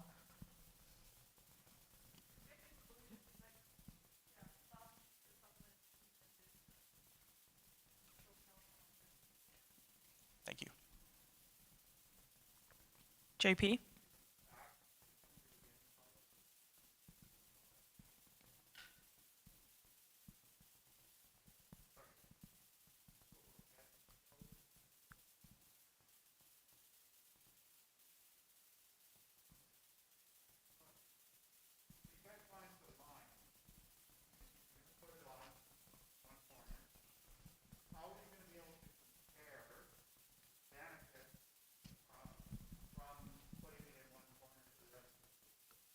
Okay, so the question was, how are we going to be able to compare the benefits to doing lime?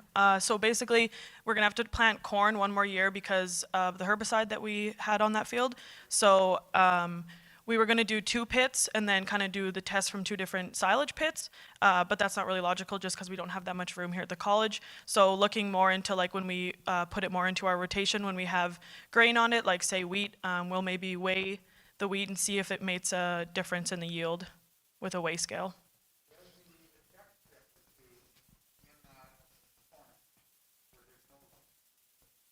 Yeah, we could do that too. That's a consideration.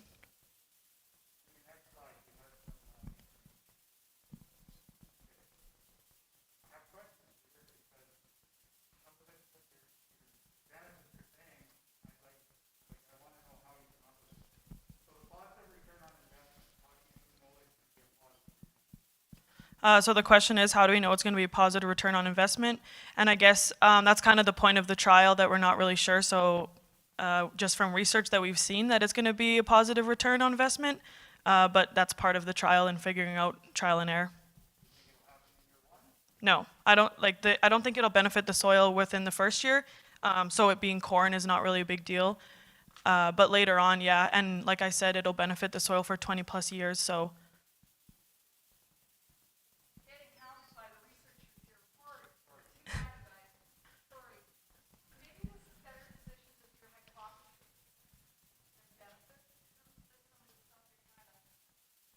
Yep.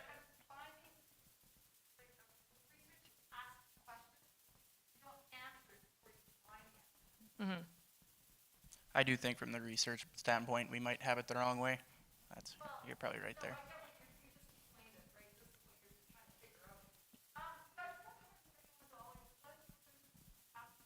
No. So it's $1,000 for the variable rate spreader.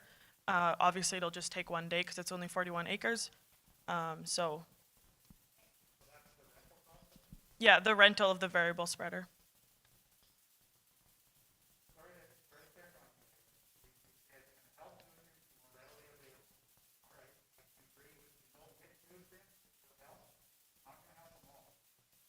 So the question is, what nutrients will it help be more readily available? That's a good question, and I don't know the answer to that question, but I can get back to you after. No idea.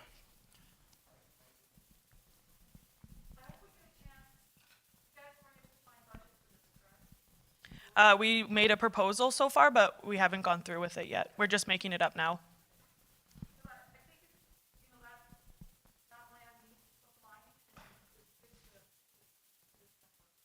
Yeah, and we thought like the northwest side would be best just because that's where it seems to be affected the most, is like the lowest pH on the northwest. So, any more questions? Thank you. Thanks.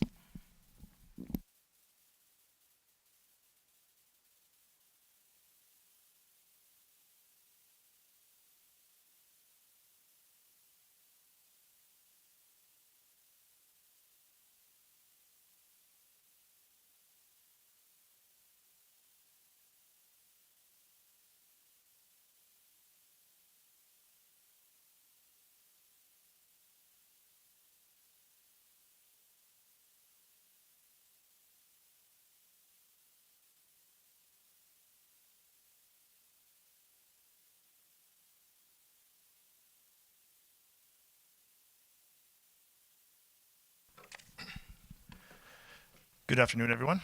My name is Matt Hoffert. I'm from Sturgeon County, Alberta, and I was this year's finance manager. Today, the Barley Group and I are going to tell you a little bit about how our barley harvest went this year and our production plans for next year. Barley this year was seeded on ALL1 with seeding dates of May 16th and 17th, and there's more details in the booklet about our fertilizer rates and our pesticide options. Hello everyone, my name is Amritpal Singh. I am from Punjab, India, and I am in the mixed farm team. So for harvesting the barley, we follow two steps. Number one, we have to swath the barley. Then later on, we combine our barley on September 9th to September 18th. So the moisture content of the barley was 14.5 to 15%, and our average yield was 90 bushel per acre. And we baled all the straw from all the acres.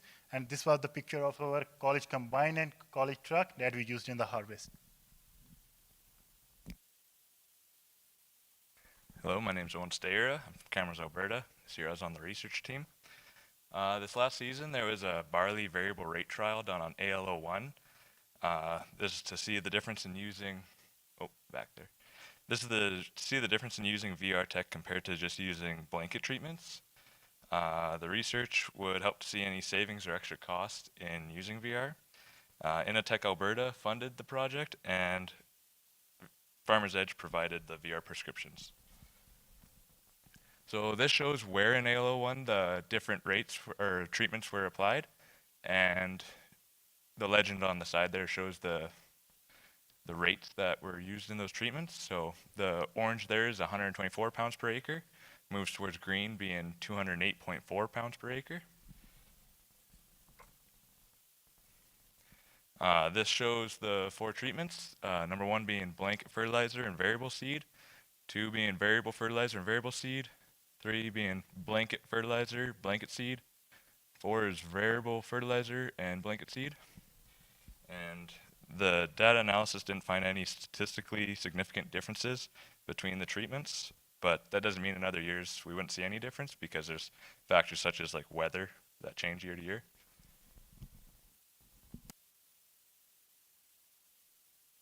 My name's Levi Soa. I'm from Wadena, Saskatchewan, and I got to be the marketing manager this year. So with our barley, we sold it fairly early, trying to get bin space and keep everything moving. We sold it as a feed, even though it was a malting variety. It did make malt, but there wasn't a whole lot of markets open till about January, and we would have had to dry it down, so we decided to sell it as a feed. And well, the markets are pretty close, and they still are pretty close here. So right now for pricing, the feed is about $6 and the malt is about $5.95. So with our shortage of bin storage here, we kind of started looking into the new pricing. And for November pricing, the feed is about $5.75 and the malt is about $6. And right there is where we sold. As you can see in the last little bit, it did go shoot up quite a bit, but for the most part, the barley was a pretty straight line this year.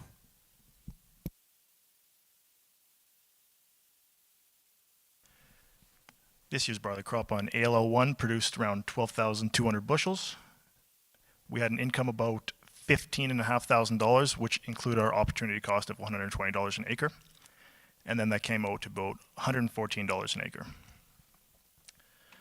So here's a production chart of our 3 most expensive production aspects: our pesticides, fertilizer, and seed treatment. Pesticides, we were under budget there from last year's budgeted.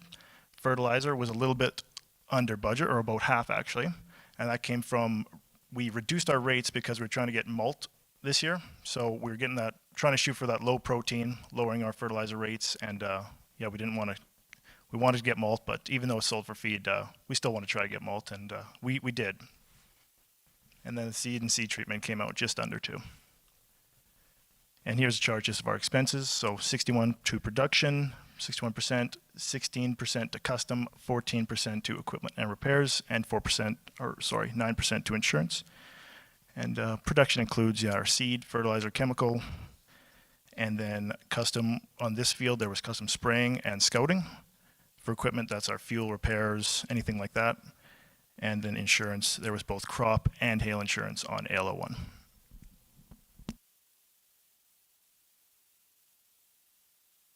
Good afternoon, everyone. I'm Paul DeHoy. I'm from Vermilion, Alberta, and I was on the production team this year. So this year we're going to be growing malt barley on LC12. This field is just straight west of the college on the north side of the road. And as you can see on the right-hand side of the screen here, we got an elevation map. This is just showcasing it's a fairly level field, few elevation changes throughout, but we're hoping we'll see a nice even maturity because of that elevation. So we're going to be growing AAC Synergy this year. This is a Syngenta product, fairly new to the marketing, the malt market, but it is gaining acceptance. And the reason we chose this variety, it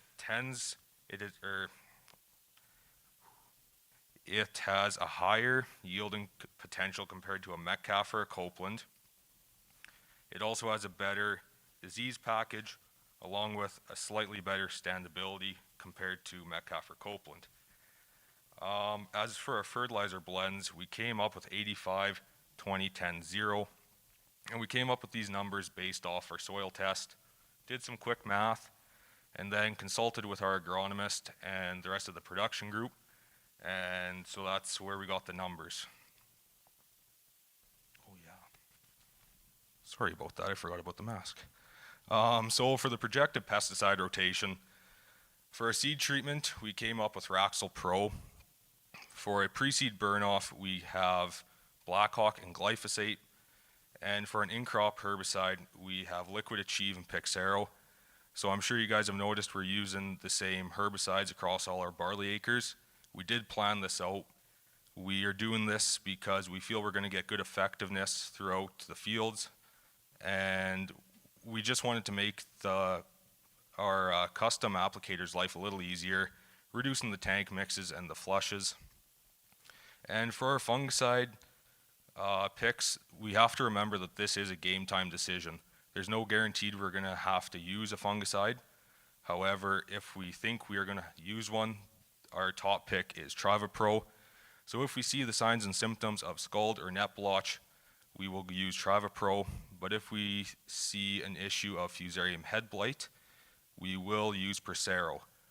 Prosaro suppresses Fusarium head blight, but Travapro will not. Thank you all very much. Are there any questions?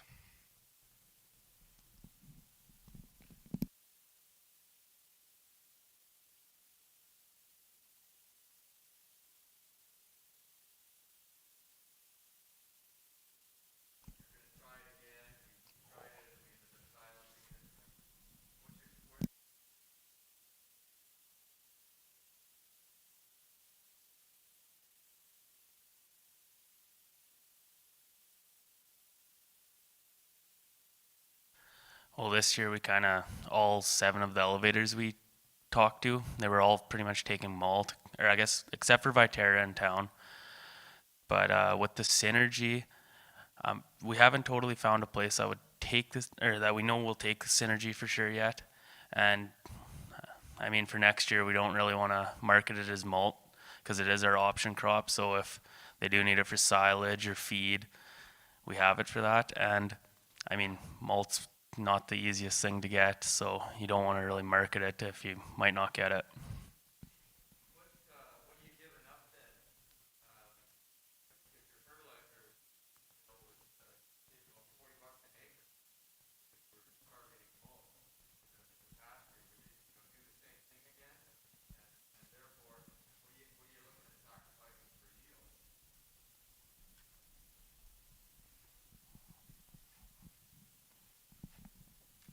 So if we do fertilize it more towards malt, we will give up yield, as you said, but we'll also maintain that better protein for the malt.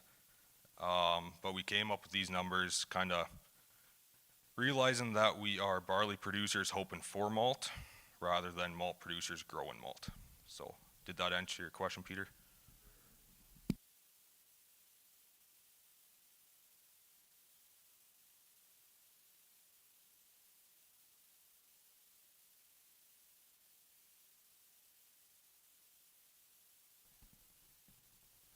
The question was, how did we choose our tank mixes for the barley?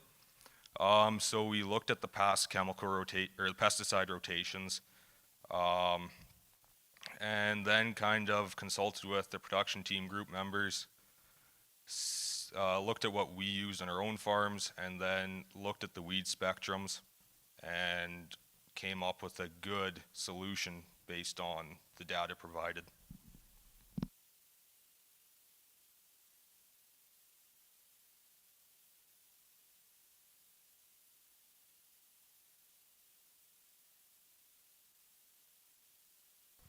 Any other questions? Perfect. Thank you, everybody.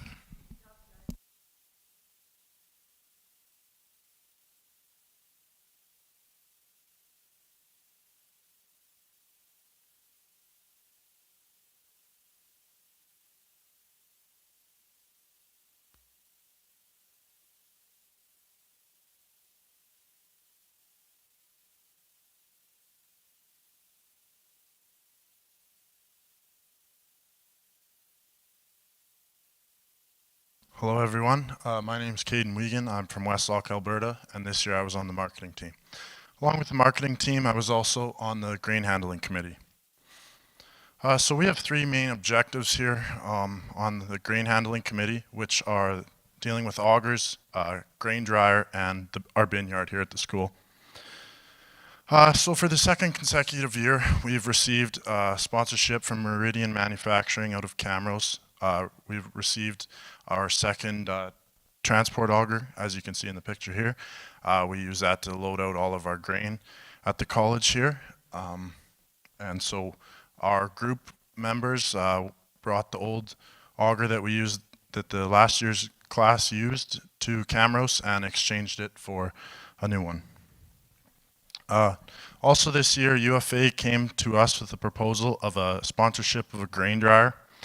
Still in the very early stages of making that all happen, but as a part of the grain handling committee, we were in with the discussion and ideas of how to move forward with that idea. We also are a part of any of the ideas or issues that come up with the bin yard and what's coming up. So far, still lots of proposal and ideas of in the future for what's coming up with the bin yard, and it is still kind of a topic what we're going to do in the future. I'd like to thank UFA for coming to us with the proposal of a sponsorship for our grain dryer, and Meridian for the continuous support for the auger. Are there any questions?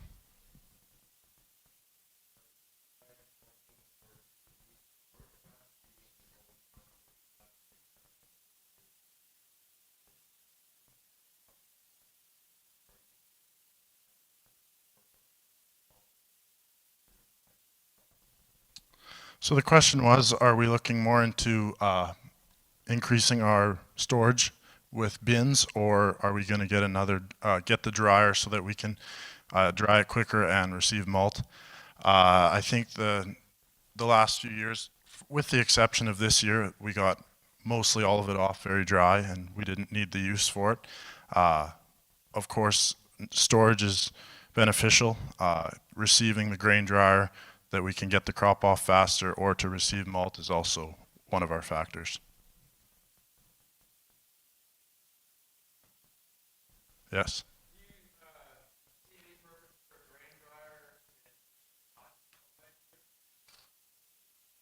Yeah, especially when we're trying to make malt. If we want to, or to keep a better grade, we can take it off earlier to keep that better grade without it deteriorating, waiting for us to let it to be dry.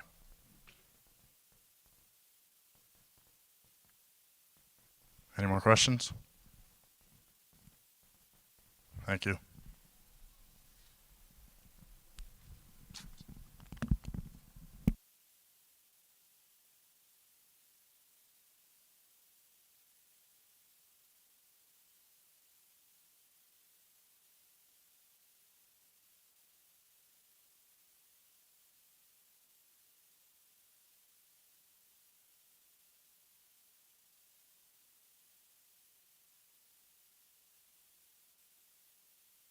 Good afternoon. I'm Brianna Kimmel from Lloydminster, Alberta, and I was a part of the analysis team this year.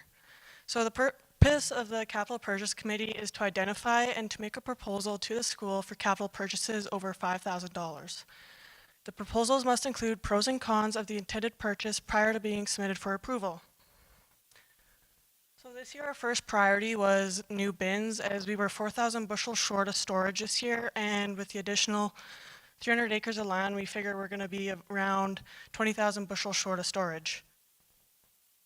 Our second priority was hopper bottoms, as we would like to turn our existing bins into hopper bottoms. This would improve efficiency when loading grain into the grain trucks, as well as minimizing breathing in grain dust when shoveling. Our third priority was on-farm fuel, because of right now we have to drive the grain trucks across town to UFA to fuel up. And if we had fuel on the farm, it would improve efficiency when fueling up the equipment and the grain trucks.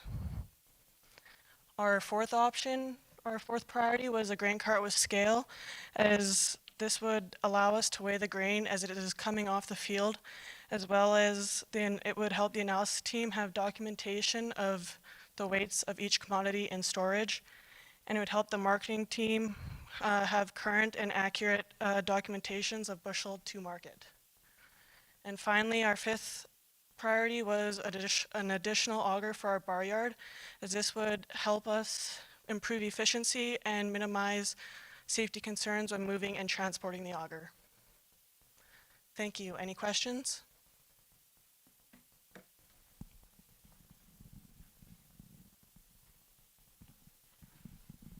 Thank you.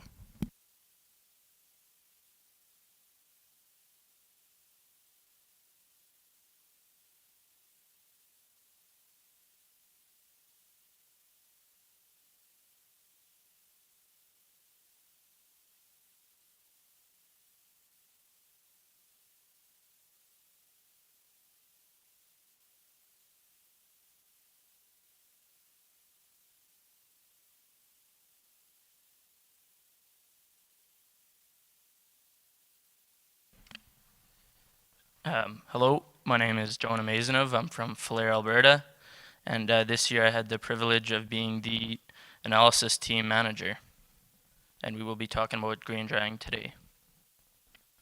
So the first part of the operations on the SMF this year was making sure that all the bins were ready, and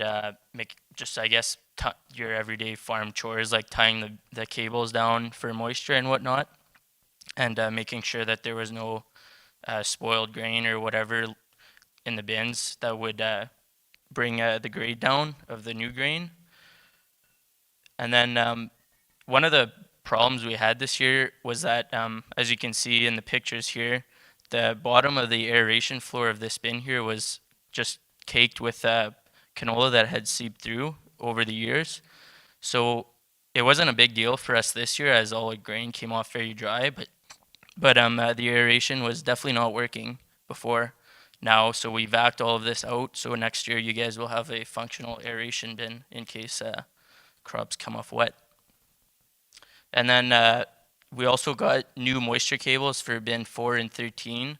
So what these cables enable us to do is we can monitor grain drying live instead of your traditional batch drying, which you have to check once it comes out. So we know exactly what our grain moisture is at before it comes out of the bin. Good afternoon. My name is Graham Park, and I'm from Elk Point, Alberta, and I was a part of the analysis team this year. So today I'll be talking to you about grain drying. So in early 2020, Lakeland College Crops Applied Research partnered with Top Grade Ag to bring to the college farm a better form of in-bin grain drying. This project would not have been possible without funding from Innotech Alberta. So a little bit about in-bin drying. It's a method of drying your grain directly in your grain bin using supplemental heat and aeration screens and fans. So at the college farm, we use hopper bins, and they are equipped with aeration. This isn't required, but it does eliminate a lot of the work when you're moving grain around to dry new batches. As a source of heat, we use a pool heater connected to a radiator which pumps hot glycol to warm the air as it's going into the fan. And then we also have the Top Grade Ag System, which is an online platform, and it's made up mainly of 3 sensors, one to measure the heat of the air entering the bin, the heat of the air leaving the bin, and the airflow. So on the screen, you can see the cloud-based platform that we use to dry the grain. This shows you roughly how many days it'll take, how many days it's been drying for, the estimated moisture, and your airflow. And the main benefit to using Top Grade Ag is it takes a lot of the guesswork out of in-bin grain drying, because without the sensors and this platform doing the calculations for you, you'd have to try and guess when your grain would be dry and take it out and move it and check it and take moisture samples a lot more often. So this year at the college, we dried 4 batches of wheat. We did this October through November, and we dried 3 batches were 1,900 bushels. 1 batch was 1,200 bushels. And this took an average of 3.5 days per batch to dry an average of 1.7% moisture content. Any questions?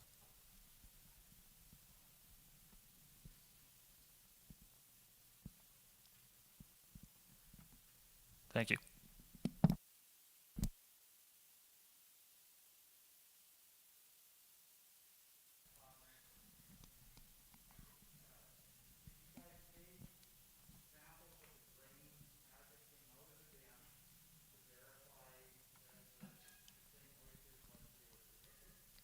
Yes, we sampled all the grain as it went into the bin for a moisture, and then as the grain came out of the bin, we also sampled it at the same tester on the farm to eliminate any indiscrepancies from using different testers. And you have to test each batch to calibrate your dryer. So the more grain you dry with it, the more calibrations it will have, and the more accurately it can predict when the grain will be dry. This year, it was off by it was over drying about 0.5%, but most of the calibrations were done after the drying because we didn't have the numbers yet because we were using multiple bins.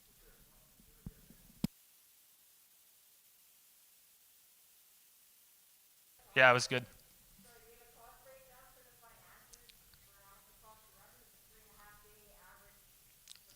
Well, it cost roughly 7 cents per bushel to dry.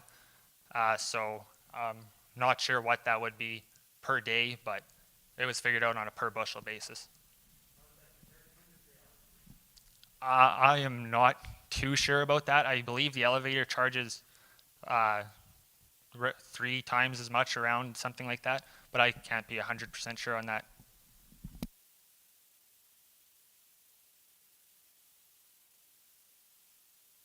Anything else?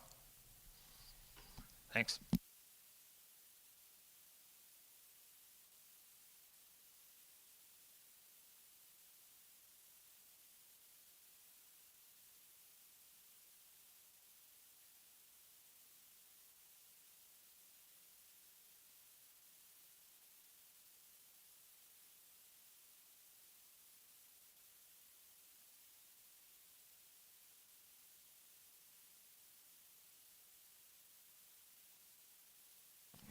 Good afternoon. My name is Caitlin Zagri, and I'm from Bigger, Saskatchewan. And this year I was on the research team. Today I'm going to be talking to you guys about soil sampling. So Lakeland College gets a majority of their fields benchmark sampled. This delivers a variety of performance data for better crop rotation, operational planning decisions. This tool also delivers total nitrogen, seeding rate, and plant date. And this would be an example of a benchmark soil sample. So the Lakeland College gets AL01, LC18, and LC20 zone sampled, and the reason for this being is because of the hilly topography compared to the other fields being benchmark sampled. And last year, they variable rate applied macronutrients in these fields based on prescription maps from student recommendations. And this would be an example of a zone sample from Farmer's Edge. As part of the service contract, we get access to Farm Command, and we use it for equipment telematics, NDVI, scouting imagery, yield data, and record keeping. Are there any questions?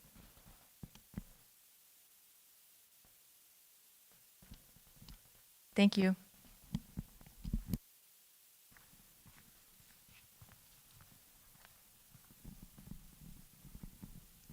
We now would just like to close with a few closing remarks and wrap up the rest of our presentation. We'd like to thank you all for your time this afternoon and hope you enjoyed.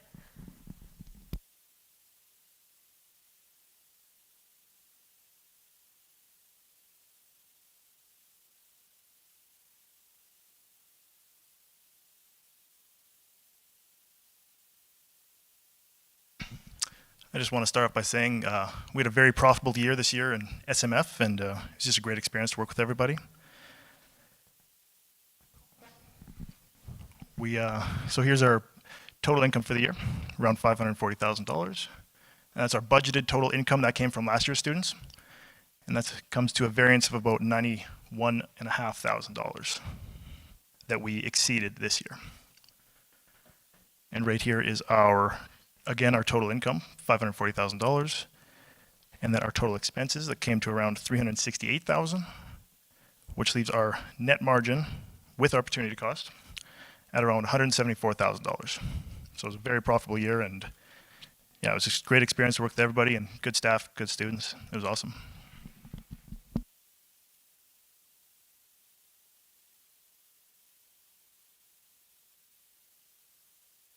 We can answer questions at the end, sorry. And then our canola here was our big crop. That came at around $77,000. $28,000 for our wheat. Barley was $15,000, and our peas $3,500. So, a great year.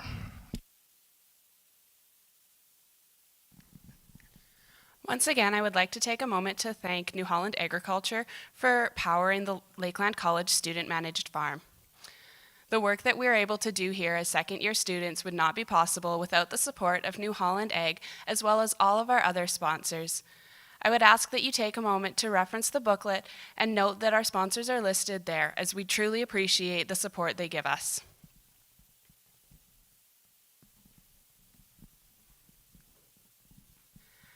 At this time, I would like to thank some of the people that have made our experience with Student Managed Farm possible.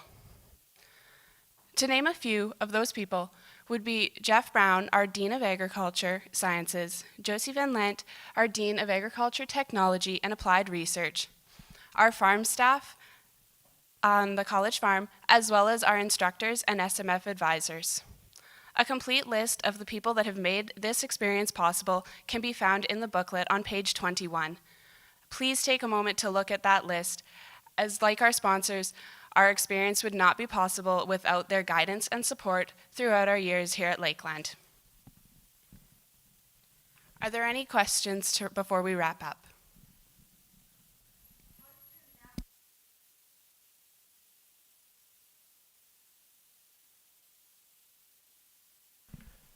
How did our net margin compare to our budgeted net margin? We really didn't look at the budgeted net margin from them. We just kind of looked at the gross.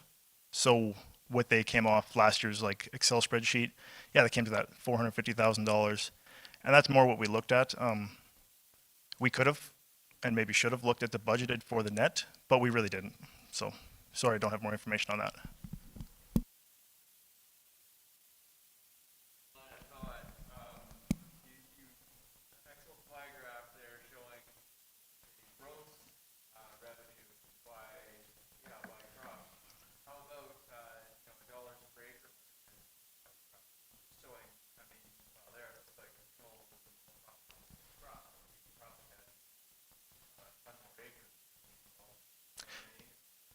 Yeah, that is true.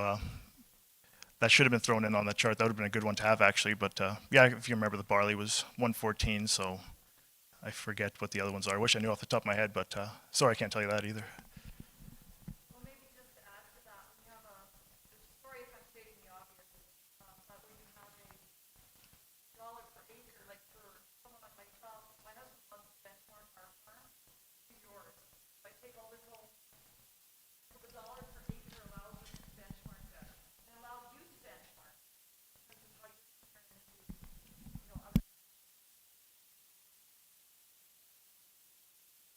Yeah, that would be a nice thing to look at. It would have been a little better to present that information, but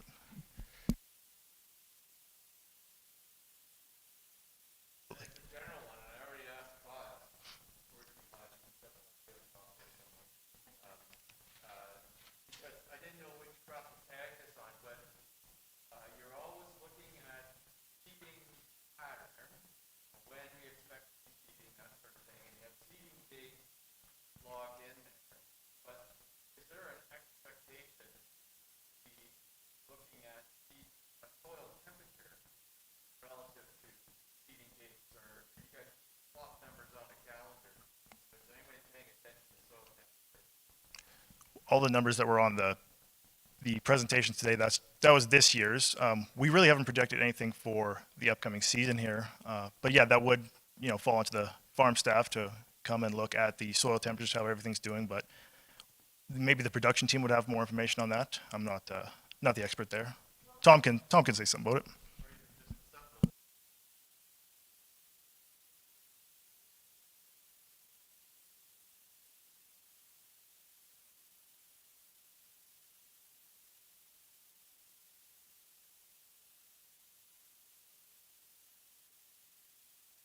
Can you just repeat your question?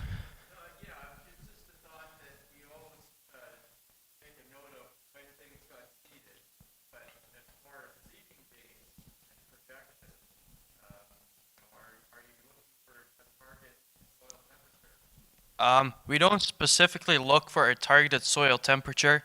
What we do is we make up a field sheet with all the instructions for Ryan and Anthony and the rest of the farm staff to follow. Once we leave the college, and in there we'll put in recommendations, we want to make sure we seed, say, peas before the canola, for example, and then we'll put in if allows seed between these and these dates, if temperatures and conditions allow us to. But it's all, once we leave, it's more the call of Anthony and Ryan and the rest of the farm staff and the rest of the advisors to kind of make those decisions in the moment.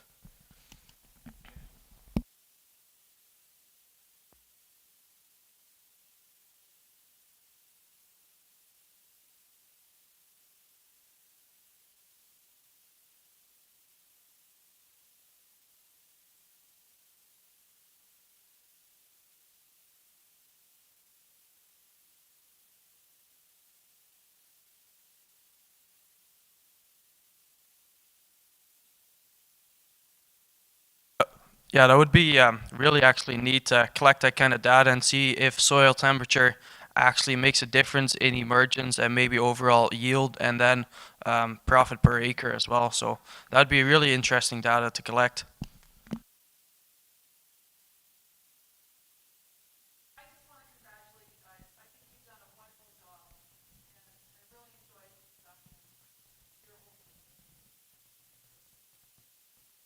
Thank you very much. We really enjoyed presenting our presentation in front of you guys all, and I hope you guys learned a little bit, and we actually learned a little bit too from the discussions we had in our question periods. It was really cool, and thank you for that. Are there any further questions?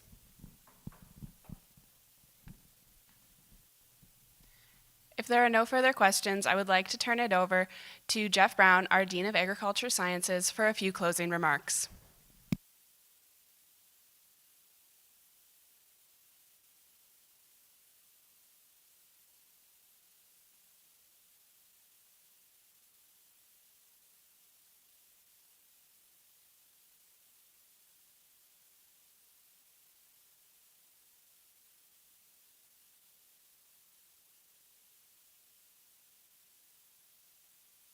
There we go. We good now? I wanted to just commend everybody on, I mean, it kind of breaks your heart a little bit not to see this theater just filled completely like it normally is in a regular year, but I just got to say hats off to everybody here for really rolling with the punches and just putting on a great presentation despite COVID, despite all the challenges this year. It's been tough, but I think that's also a life skill, is learning how to adapt here, and I think you guys have done a great job on this side. So everyone in the theater maybe should clap. We should have a little bit of clapping, shouldn't we?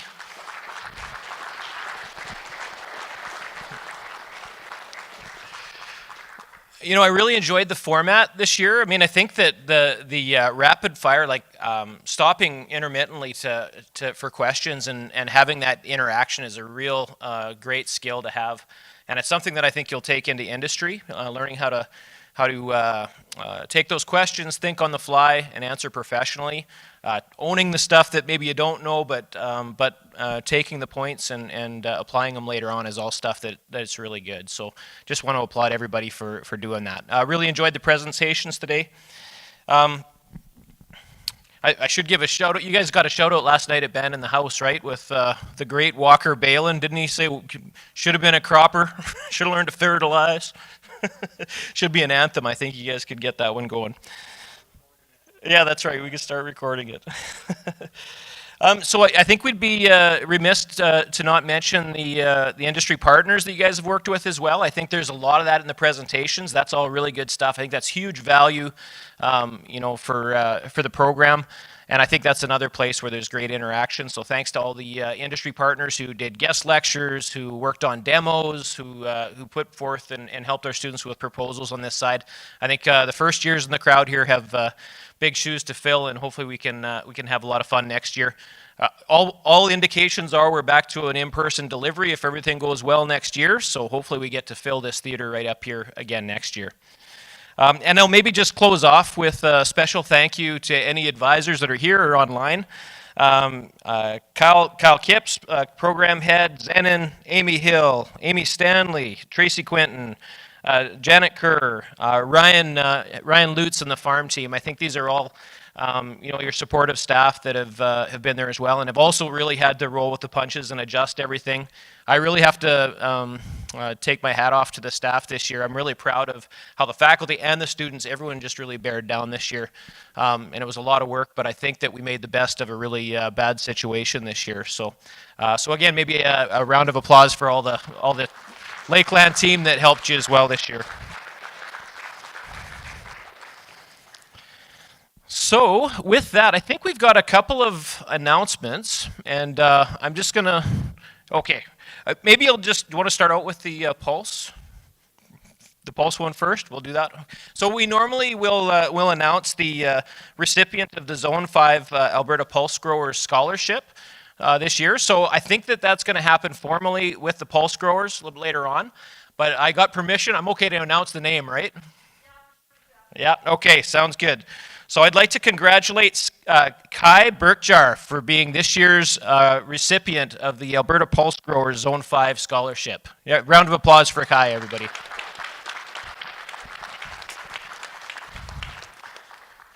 This front row is probably really appreciating this spit screen. This is something we should implement for any of my speeches probably going forward, right? So, so I guess next we have, this came from Webb's, donated a salad fridge. They might have called it a beer fridge, but I'm here to tell you that a salad fridge will do you a lot more good. So a huge thank you to Webb's for sponsoring this. How we thought we would handle this is we're going to do a draw. So we'll do that right now, and we can announce the winner. Maybe I should throw my mask on again here.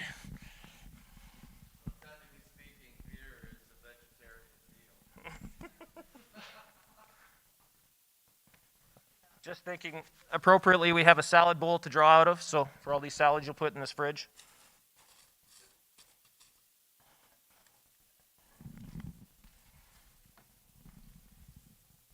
And the name is Hannah Snellgrove. Yes! Maybe it'll be salad after all, right? You bet. Well, congratulations. I think that closes out the day. So thanks everyone for joining in person. Thanks to the second years for a great set of presentations. And thank you to everyone who's watching online. Let's do this all again next year in a live in-person format. And we're looking forward to having a great year. Thanks everybody.